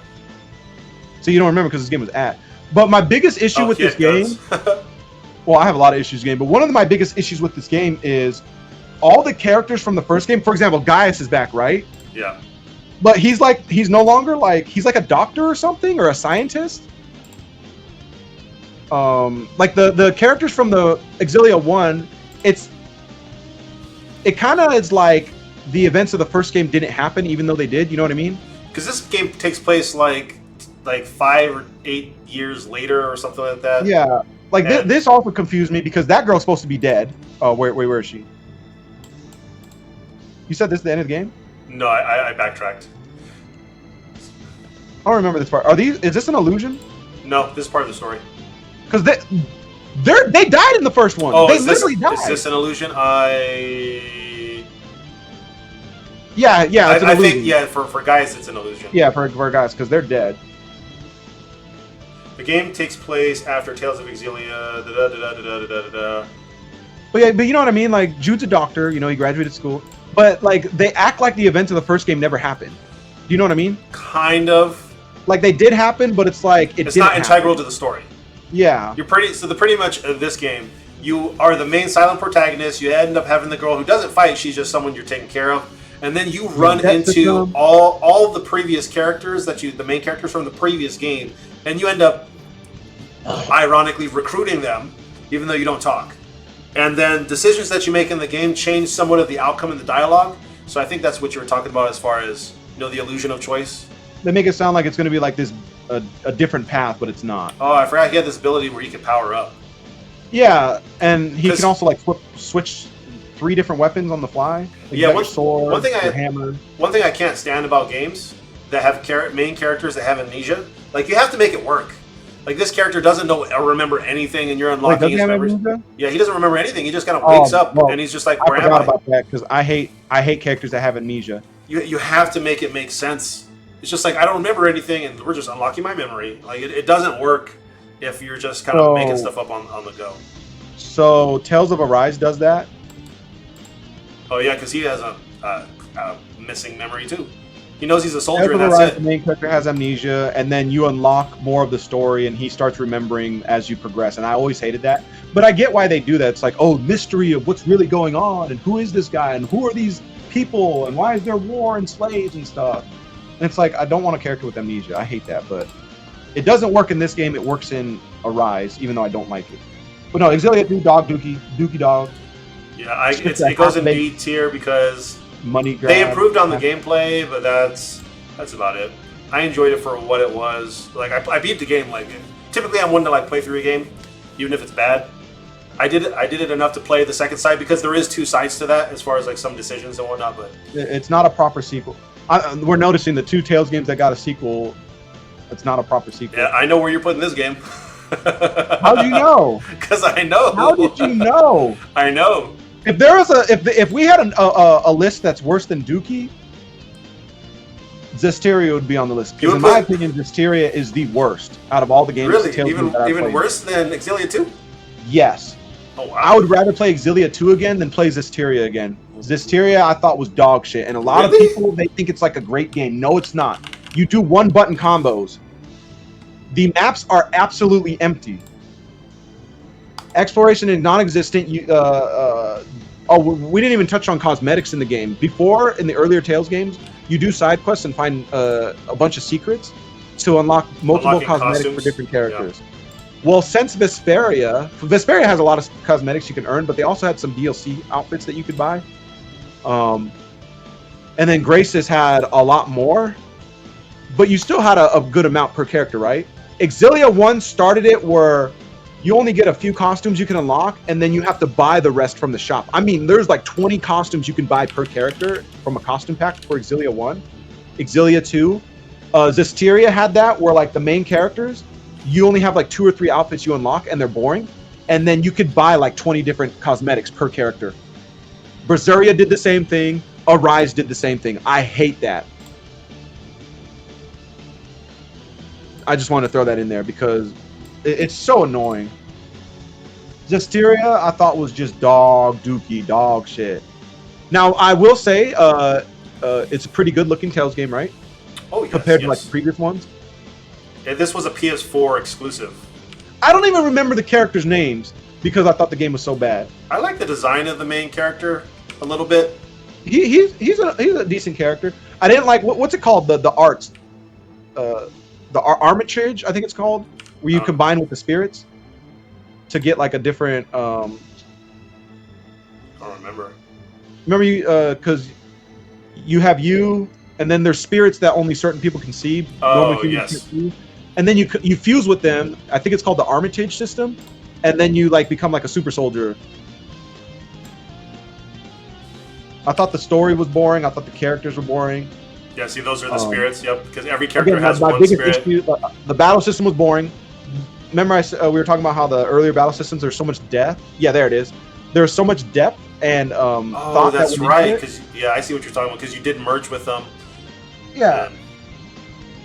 Well, like the battle system in this game compared to the previous games were so boring, especially the angle where it's like forward. Like you just see their back most of the time. So. Oh, another thing, you can't do like 100, 200 hit combos and stagger enemies like in the previous one. I forgot to say that about Xillia. Not as much as you could. You can, but it's very, very difficult to do. Oh, you can't do it in Zesteria. So, my recollection of this game, it tried to do very similar to what Tales of Graces did as far as its gameplay, holding the direction in a certain way, and then you have a different attack for your main attack, and then you have your arts. And you see how you can like slide around? Like it's the same exact. It's almost verbatim what Tales of Graces. Oh, but it's worse. Yes. Like you'll notice, like he can't even get like a 30, 40 hit combo. No. And this is pretty early in the game too. See, it just introduces Mystic Arcs. But my biggest issue with this game is the level design, the shop system. It's just empty. You literally just go down empty hallways. throughout the entire game. You enter a forest, just empty hallways. You enter a city, it's just empty. Like, all the doors are closed. You can't go into any buildings. There's no secret wandering chef. You can't cook. There's so much to talk about in the earlier Tales games compared to this one.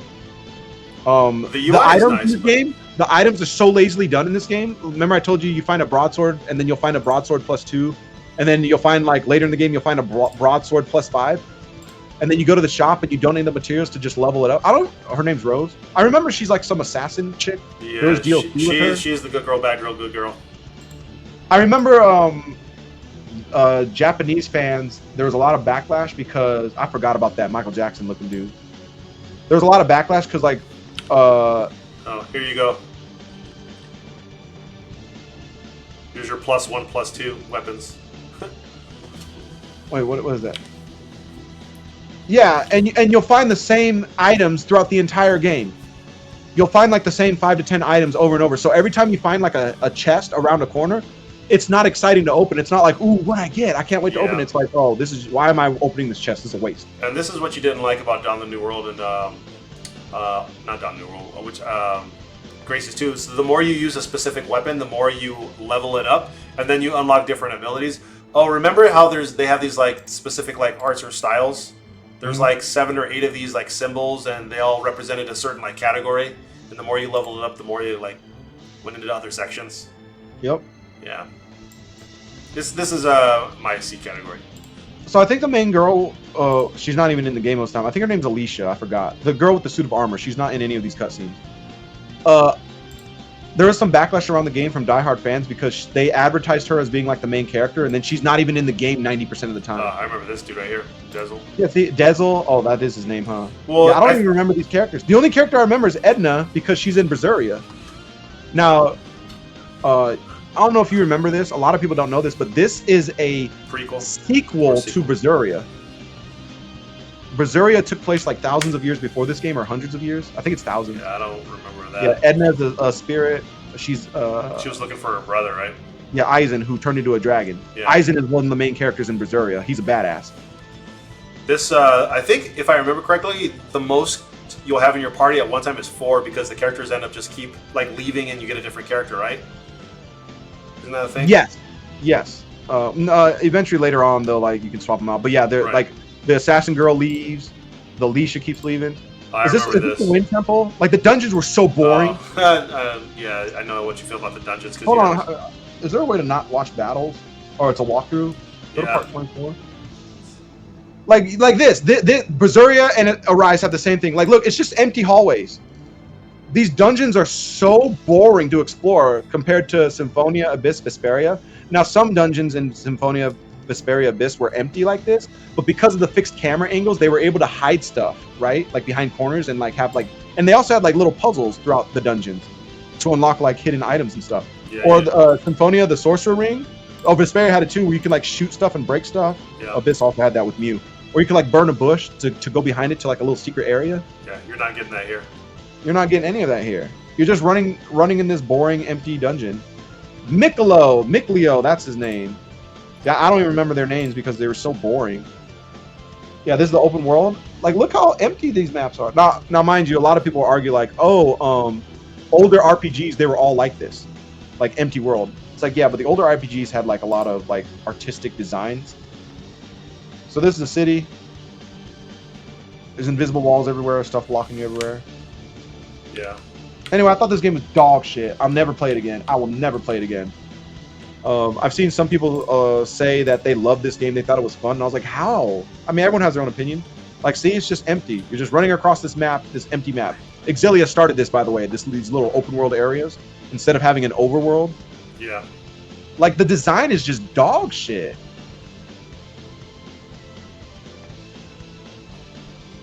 Oh no, people are down. Yeah, so, it's in my C tier. I thought the game was okay.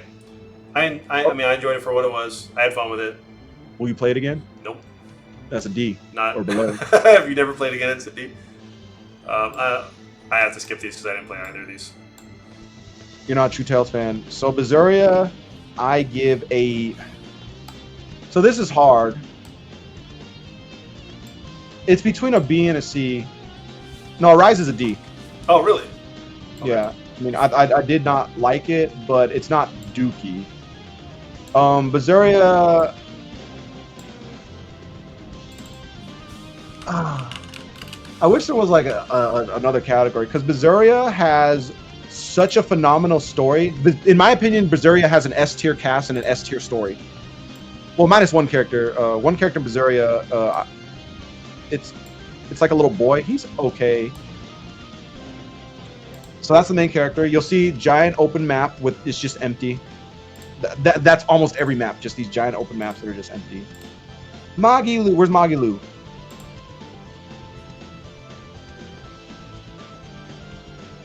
I played the demo of this. That was it. They're not. So yeah, that's Aizen on the. Well, the dude, yeah, Edna's brother. Rengetsu's the samurai. Magilu's like basically like the Pascal or like the Luke of the game. Very, very bubbly personality. The story in this game is so damn good. S tier story, but the gameplay is dog shit in my opinion. This is what you don't like. This big. This is like. So, it's just empty. So, well, let me ask you this: how would you compare this to like a Xenoblade, where a Xenoblade has very similar, really big open maps? Art style, and the Xenoblade also has a lot of hidden areas. It does. And you get rewarded for exploration in Xenoblade. It does, side missions and whatnot. Especially number 2. One thing I loved about Xenoblade 2 is you remember all the hidden things you could find on the open world map? There'll be like a barrel behind like one tiny tree, but you won't find it unless you actually look behind that tree. And then you'll get like gems, you know, with the version of the gacha system. You'll get money, which is useful in that game for items and stuff. Where this is just you're running around and there's no reward to explore. There's no like hidden items, hidden bosses, none of that. It's just empty map, just run to the next area. So it's filled with nothing. Yes. So whereas Xenoblade, not Xenoblade 3, because I told you I hated the exploration in Xenoblade 3 because it was non-existent. Like Xenoblade 3, you find barrels, you get money. Money is pointless in Xenoblade Chronicles 3. You haven't played Xenoblade Chronicles 3. Money's pointless. But Xenoblade maps, the level designs are so beautiful that you want to look at it. You want to explore, unless you disagree. Well, no, Xenoblade has always had a sense of scale to the games, whereas like big, ginormous environments, but like you want to go traverse this world. You want to, like, one thing I didn't like about Xenoblade later on in some of the games is just sometimes the towns are too damn big. Like, I just want to get to town, I want to do some story, then I want to go back out and look at this world. No, I liked exploring the towns. Well, let me ask you this. So in a game like this, would you rather have this type of open emptiness, or would you rather have a very small, confined linear space like Final Fantasy 13? Linear space like... no, neither. Final Fantasy 13 had a whole lot of nothing, and it was just... Yeah, it's the same thing. It's just one's bigger than the other. Outside of Grand Pulse. Granted, Grand Pulse was just... Neither. You said, would I rather have this or the other one? Neither. Sure, I'm not playing either game. I don't want linearity, and I don't want these giant open maps. I don't want emptiness. I want a sense of exploration, and I want to be rewarded for exploration. And that's what's missing from these Tales games. Even in the earlier Tales games, in the overworld, Abyss overworld, Vesperia overworld, Symphonia overworld, there was a lot of secrets to find. Even skits. You remember there were skits in the overworld in Symphonia? Yep. There were hidden dungeons, hidden monsters. Like, you go to a certain area of the map, and you'll just try to get in battle because you'll find new enemies for the monster book. That's what another reason why I brought up the monster book in Symphonia. Is because, like, you want to explore, you want to find these hidden things. He's not wearing a mask. So this is a Rise. Yeah. So the reason why I give this game a D and not Dookie is because very pretty game. Voice acting's top notch. Like, look, this game is built in Unreal Engine 4, by the way. This game looks gorgeous. I think this looks like the final boss. No. Wait, maybe. Volron? So, are you going to play this game? I played about 2 hours, but I dropped it pretty quick. I remember the reason playing this at E3. It is a really pretty game, and the map design is still the same as the past 3 or 4 games. Xillia, Xillia 2, Zesteria, Beseria, where you have these connected areas that are just filled with nothing. Like, you explore and you don't get rewarded, but this game does it better. Don't go into battle. Go into, like, switch. Oh, this is not the last boss. This is part 8. Go to something else where it's like traversing like the open world. By the way, a lot of people are pissed at this game, like me, because they took out skits. Instead, it's like actual like. It's not skits. It's like mini cutscenes. So yeah, let's finish this battle. The battle system I didn't think was great. It's a really dumbed down system. All right, so you asked if I would rather have the linearity of Final Fantasy 13 or like the open emptiness of Beseria. Yep. This game has that, but it's done better, and it's because of like the artistic design and the graphic fidelity. Yeah, so they don't have skits anymore. It's like this, right? Where I guess it's like a skit, but it's not like the previous game skits. Yeah. It's like a more modern version, but I prefer the skits with like the 2D portraits. Yeah. Instead of like the 3D ones. And the facial expressions when they're mad or sad or confused. Yeah, I prefer those, but it's something new.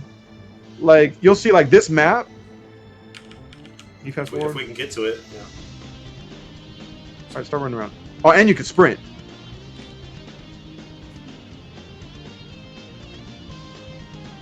Like again, this map is like it's a similar design like Beseria, Zesteria, Xillia, but it's better. It's a lot better, and it's because of the engine and the art style. Can you skip this battle? I just want to see like, I just want to show you like.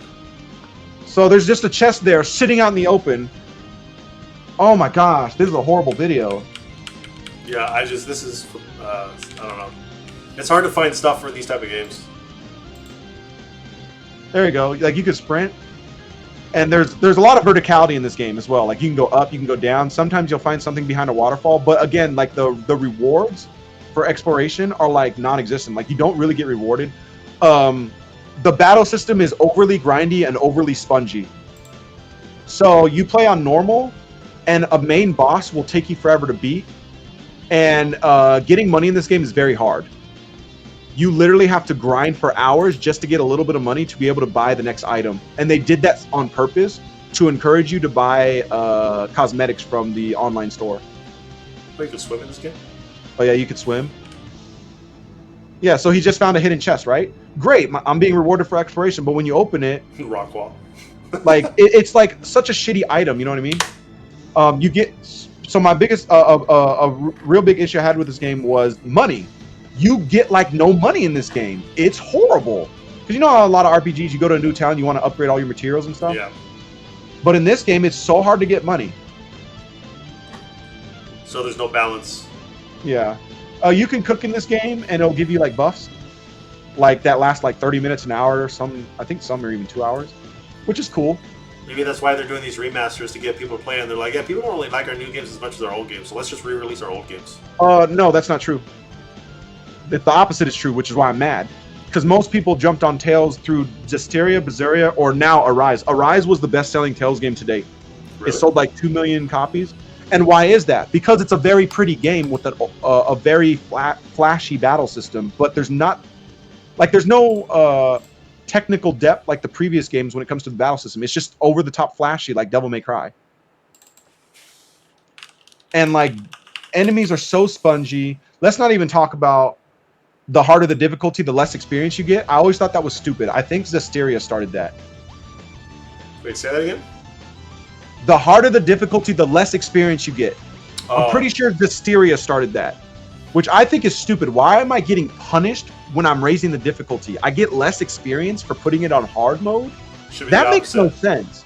It's double negative. We're gonna make it more difficult, and it takes you longer to level up, so it's just a grind session at that point. Yeah, that's the it's equivalent like, of Mania in the original older games. Like, I've heard people say like, "Oh, all Tales games has always had that." No, they haven't. You would when you put it on harder difficulties, like in Symphonia and Abyss, you get rewarded with more gold and more grade. Yep. What'd you say? Yeah, more gold, grade, and experience.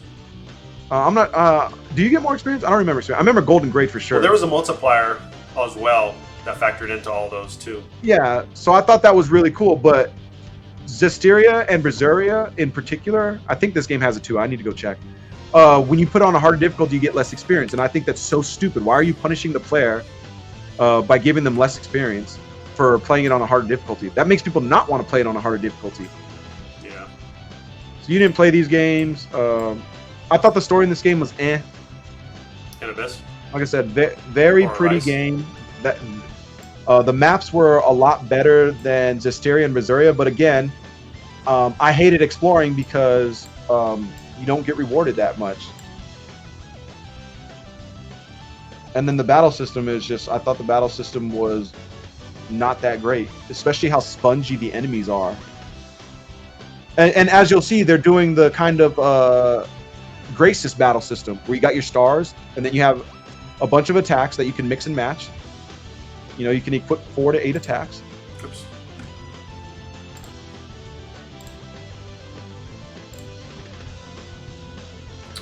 So this is overworld boss. Yeah, I think this is like because there's a side quest in this game where it's like, hey, hunt down this creature. Where is he going? Oh, another thing is with these games, you can't get like a 50 to 100 hit combo that easily. It's very difficult. As he's doing a 50 to 60 hit combo. Yeah, well, he's doing it because this guy's a pro.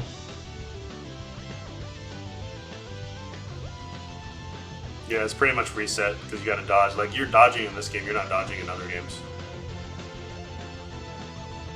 Yeah, so I thought the battle system was better than Zesteria, but it's basically, actually, the past 3 Tales games, the battle system's been basically very similar or the same. Yeah. Well, I hope that we get some good remasters for these other games. Yeah, because especially the we'll never. I don't think we'll ever get another Tales game like the Holy Trinity.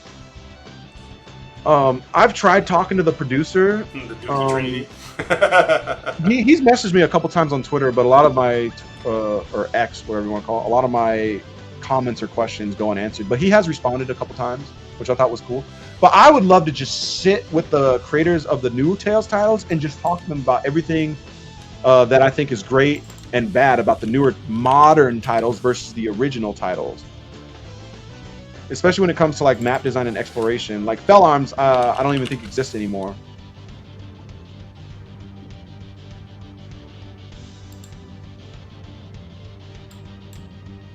You know what this is? This is the beginning of Tales. Remember what specifically happens right after this? What, she gets changed? No. Is this? Well, I know Zagi attacks them. Yeah, that's what I'm pointing out. Oh wait, yeah, no, yeah, because Yuri doesn't even flinch. That's right. As soon as Zagi kicks down the door, he's just like, "Do you not knock?" or something like that. He just sits there like nonchalant. It's such. Why don't you tell me your name first? It's Estelle. No, she says Estelise. Oh, that's right. Kick down the door and he's just like, huh? Yeah, Yuri says like, "Do you not know what knocking is?" or something. What did you say? Victim to my blade. He's not even paying attention. Have you ever heard of knocking? Yeah, I've never heard of knocking. There's just little clips like that in the earlier games. Yeah. Oh, so Arise. The characters were so boring. The humor was boring. Die. You really should listen a little more. My name is. Yeah, they're in-game banter. Listen, I'm not. I think. Oh, what's wrong? What the hell is wrong with you? No, there's some in-game banter in the recent Tales games. It's just not like this. My blood. Like you said, all like the little quips or like the fun humor or like the unintentional humor is just missing from the modern titles. Now I feel it. You feel what? I'm not feeling anything over Like here. I said, Beseria has like that same story. So full of confidence. That's it. That's it. And stuff comes and joins. Yeah. Stay away. This game is so good. Oh, I gotta take my dog out. She's getting antsy. I'll be right back. How dare you? Mind your own business. I'm just getting to the best part. Attack. Hurry before the night. You're dead. Look at that creep. We should be getting a move on too. No, so you played the definitive edition and did you beat it? Of Wolfenstein? No, definitive edition of Vesperia. Yes. So I got to the very end. You know the last level where you're climbing up the ladders and then you go fight Duke? Yeah. And then if you collect all the Fell Arms, he has a third form. So Yeah. I got to the end, and then I never actually beat it. I forgot why. I think I was just done at the time. I put like 150 hours into it. I just want to see him. I just want to see them knock Zagi off the boat. Yeah, you have to do like your little burst move where you go into over limit.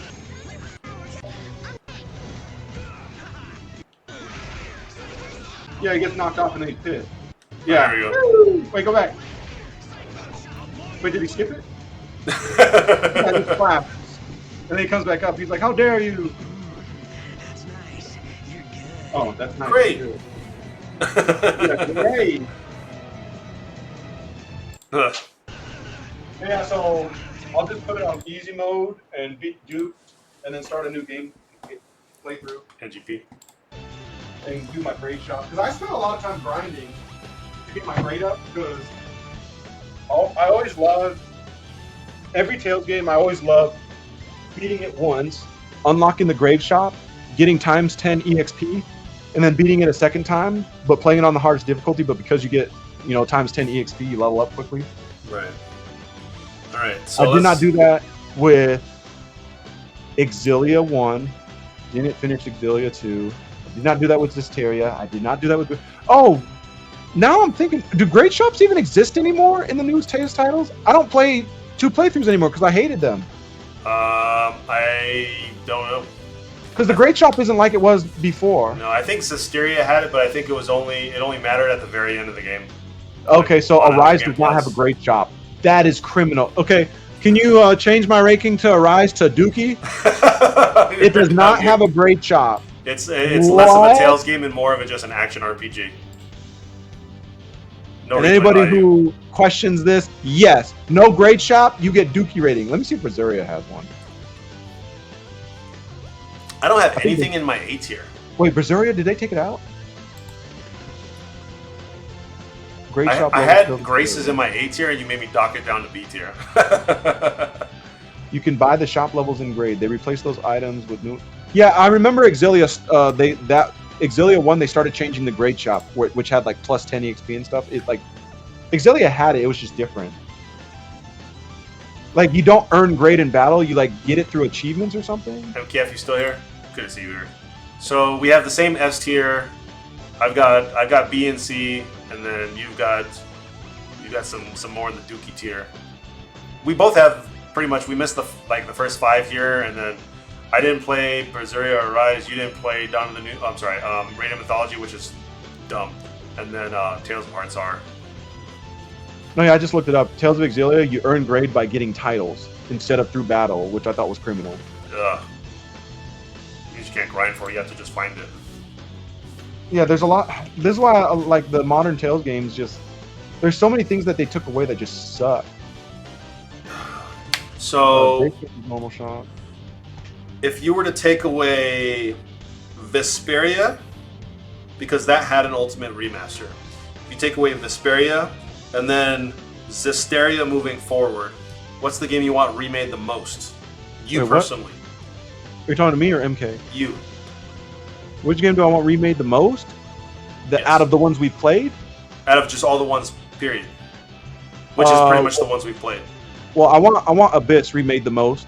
I want Symphonia remade the most. Like I said, that's not going to happen. They just remastered it again last year. They remastered it a third time. I have hopes. What they would need to do is they would need to tweak it more modern because you don't get how game companies work. They're not going to do it. I get it. This is my wishful list. They if they were to do that, they would need to make it where you have 4 art slots instead of 2. Because remember, you only get 2 art slots in that game. You have up and down. I'm sorry, the extra slots. Because you have up, down, left, right, and then there was 2 extras, and then all the other Tales game after that, you get 4. Mm-hmm. They would need to update that from 2 to 4. So the one I want remastered the most would be Abyss, but I want to play one. I want them to remaster games that I haven't played. For example, I want them to remake or remaster Hearts R. I want them to remake or remaster the Destiny 1 and 2 because I never played those. At least Destiny 1. I want them to remake Fantasia 1. I would love to play Rebirth. Yeah, Rebirth I think needs to be part of it because we never got it. Granted, we could probably find a localized. I would love a remake of Rebirth, but not 2D, make it 3D. But keep the overworld, give us an option where we can play the original Destiny 1 2D and 2 is version and what I a really 3D want. version. Imagine if they did it like they did. Maybe it'd be the first of its kind where like the game was made for like a 2D lane, but then they also make a 3D version of it. And we get to play both. Just start the game whichever version you want to play. Yeah, because even Tales of Destiny 2, like if you go look at like a walkthrough, it plays like actually, let me see what the battle system looks like.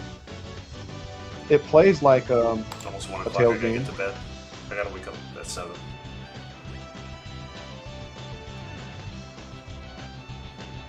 Oh, Tales of Destiny 2 is a 2D battle system.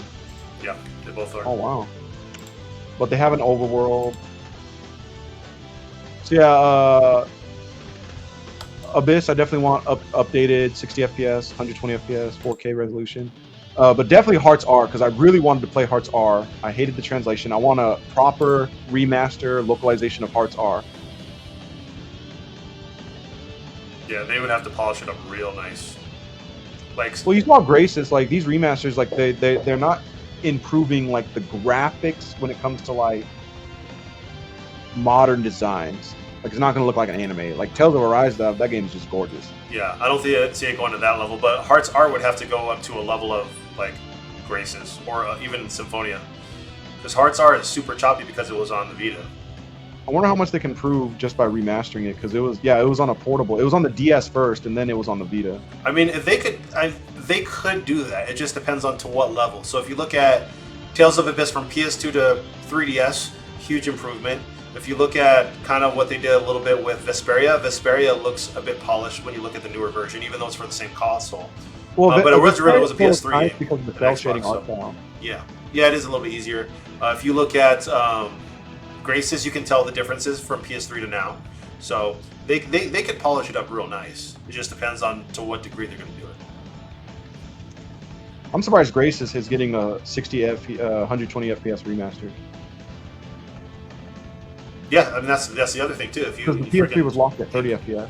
yeah, because they can remove that. They can just make it. They'd have to. That's part of an overhaul. But Well, no, that's not true, because some games are coded, like everything is coded for a specific frame rate. Like that's why Symphonia, when they released it on the Switch, it's locked at 30 FPS. That's why the PC is at 30 FPS, because they lost the coding for the GameCube version, and when they remastered it for the PS2 and PS3, they changed the coding in the game where everything is linked to FPS. So if you increase the FPS, it'll break the game. they need to just redo it, bring it back to 60. They would have to restart the game from scratch. That's totally fine with me. They can do that. But yeah, they're not going to do that. Take 3 years to do that. Do it. Bamco, do it. All right. All right, you're going to bed? Yeah, I appreciate your time in helping me do this. That was a fun dialogue. We've been doing this for 2.5 hours. I would love to talk about Tales games with like other YouTubers that love the series. Well, I hope that this game gets this franchise gets a resurgence once we start rolling them out. I hope we get another announcement before the end of the year. The good news is a lot of people who are getting into RPGs, like the younger crowd, they're starting to play older RPG titles. Like, for example, Persona 5 came out in 2016, and a lot of people, that was their first Persona game, and then all of a sudden they're mega Persona fans, and then they went back and played 3, not the remaster, the remake that came out last year. I'm talking about the original, and then they played Persona 4 Golden, even though they have like dated graphics. I think that's going to happen with the Tales series. Yeah. Like people are probably Graces is probably going to sell well. Symphonia was a botched release. Even the Switch version, there's a lot of issues, technical issues, and the company knows about it. Well, these titles. So we're in an age where RPGs are getting a major resurgence of people that want to play them. There's really good ones that are coming out. There's also not so good ones, but we're kind of. Yes and no. I think we need to see. You're right with like the remasters and like the 2D HD remakes. I mean, if you look at all the typical RPGs, like we've gotten some new Final Fantasy stuff. We've gotten some remakes of old Final Fantasy stuff. We've got Dragon Quest coming up. No, we need to go back to the classic style of RPGs, like real JRPGs, not this modern hack and slash action RPGs like Final Fantasy 16, Final Fantasy 7 reboot. Well, that's what Dragon Quest is doing right now.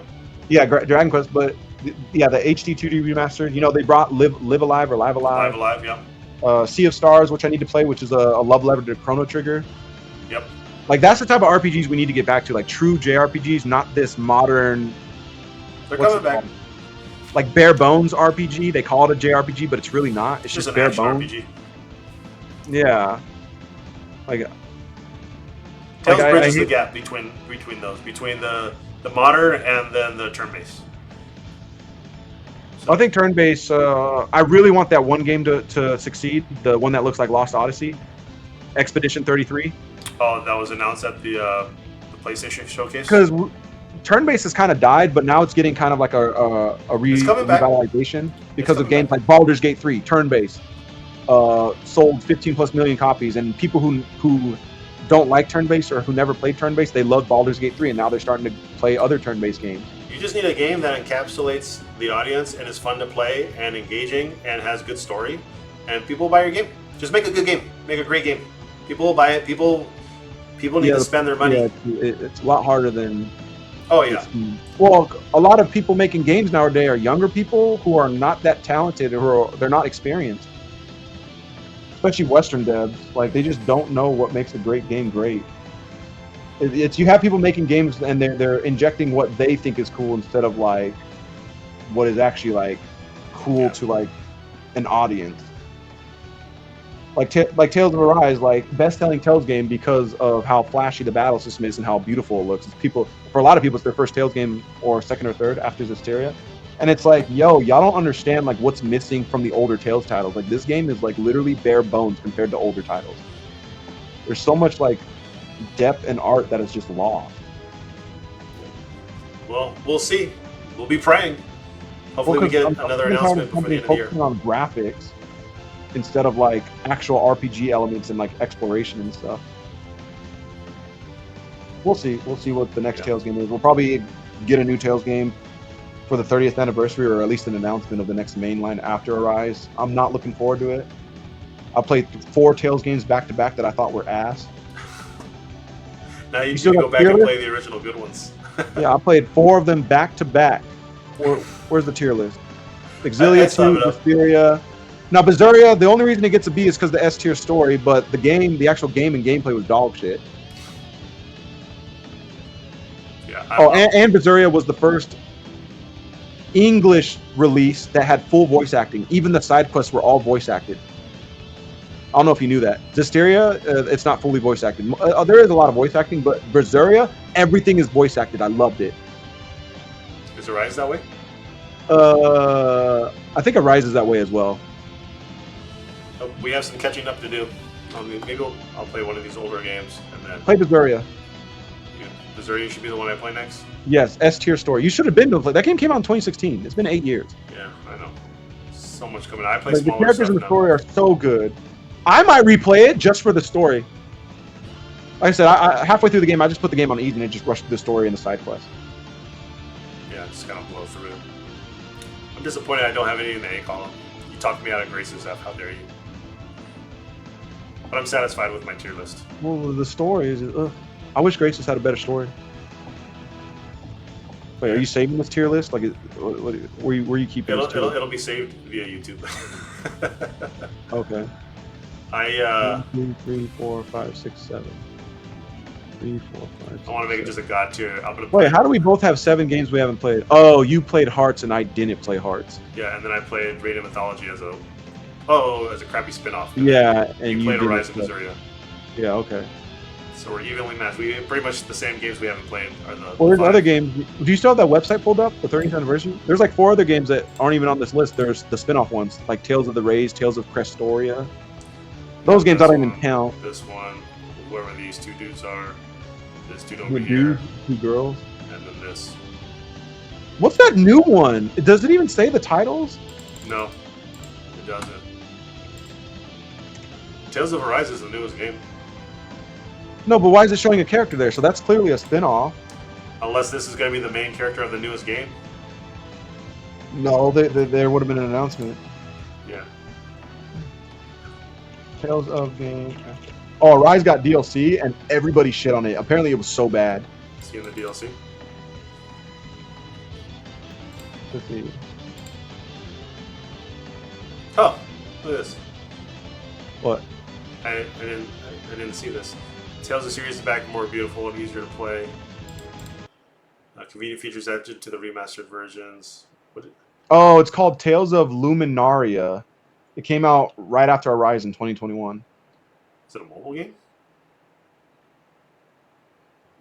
Let's see. Oh, this is the same video we watched earlier. What is? Well, I like that character design. The redhead. Oh, they have a website just for Tales of Graces. So okay, so one thing I really miss this. The art covers for the Tales of games. Oh yeah. Remember they used to have that type of art style? Mm-hmm. At least in all the Japan versions. Tales of Symphonia in the West, we had a different style. Same with Vesperia. But then because every Tales game had like that specific artist do their covers. Do you remember what Vesperia looked like on the PS3? Mm-hmm. Yeah, that's Grace's art style. Xillia had an art style like that. Yeah, Xillia 2 had it. Look I at the missed polish. it. Ew! What is this game? Yeah, look at the polish. They've brightened it up a bit. I actually wanted to see him before and after comparison. This is the only one we get. It's definitely brighter colors. You can see The this color palette too. definitely changed. Yeah, it's like more bright. High res. Well, again, I appreciate your time, sir. This was fun. Oh, I'm looking at the remaster trailer again. We should do this with other games. Yeah, the remaster trailer. Maybe I have to play it in motion on PC because they have like the blocky outlines. This site is actually pretty cool with these art designs. Freaking Malik looks so cool right there, and I'm pretty sure his voice was Jameson Price. Sophie. See, I remember all their names, even though her character was so boring. This Pascal. Really good art. Hubert's probably going to look pretty cool with his dual blade swords. Hubert. The older brother. I wish there was more banter between him and Asbel because they're brothers. I don't know if they're stepbrothers or real brothers. I forgot. I think they're half brothers. Half brothers. Same mom, different dads, right? No. Hubert was adopted. I remember later in the game, like Hubert was adopted. when they start getting along, like their banter was pretty awesome. Hubert and Asbel. I'm pretty sure Hubert was adopted because he was supposed to be the one to. Asbel was supposed to be the king, and Hubert was supposed to be the one to lead the army, right? I don't think Asbel was supposed to be king. Oh no, not the king. You know what? Someone was supposed to be there for the army. Did you ever get Richard's doll in your second playthrough? If you get a doll, you can have Richard in your party for the entire game. Yeah, I remember. Which doesn't really make sense for the story, but no, it's just he's with you. But he's a playable character. This is a pretty cool card. I don't know what any of this says. I don't know. Maybe when I replay Grace's F, I'll appreciate it a lot more than I did. Fatalize? Yes, sir. Is it the best? Opinion might change. Yeah, I'd have to listen to the whole soundtrack again. So this song is definitely dated. Fatalize? Yeah, because like it's an old song. Yeah, it's short too. So like it feels like there's a bunch of bass and instruments missing. I would love to see a remake of this game where they remake this song and it's just like a hardcore like metal song. Alrighty, sir. It was fun. I'll let you know when I'm done. Are you ever gonna play the Wise game, the East game? I don't know. Those games have a great soundtrack as well. I've heard a few. Right, stream. We're calling it a night. Thank you for stopping by. Follow me on Twitch. Subscribe to my YouTube channel. It's totally free. Give me a Twitch Prime sub. That one's already free if you're subscribed to Prime. See you on the next video. Everyone take care. General Gamer and brother is out.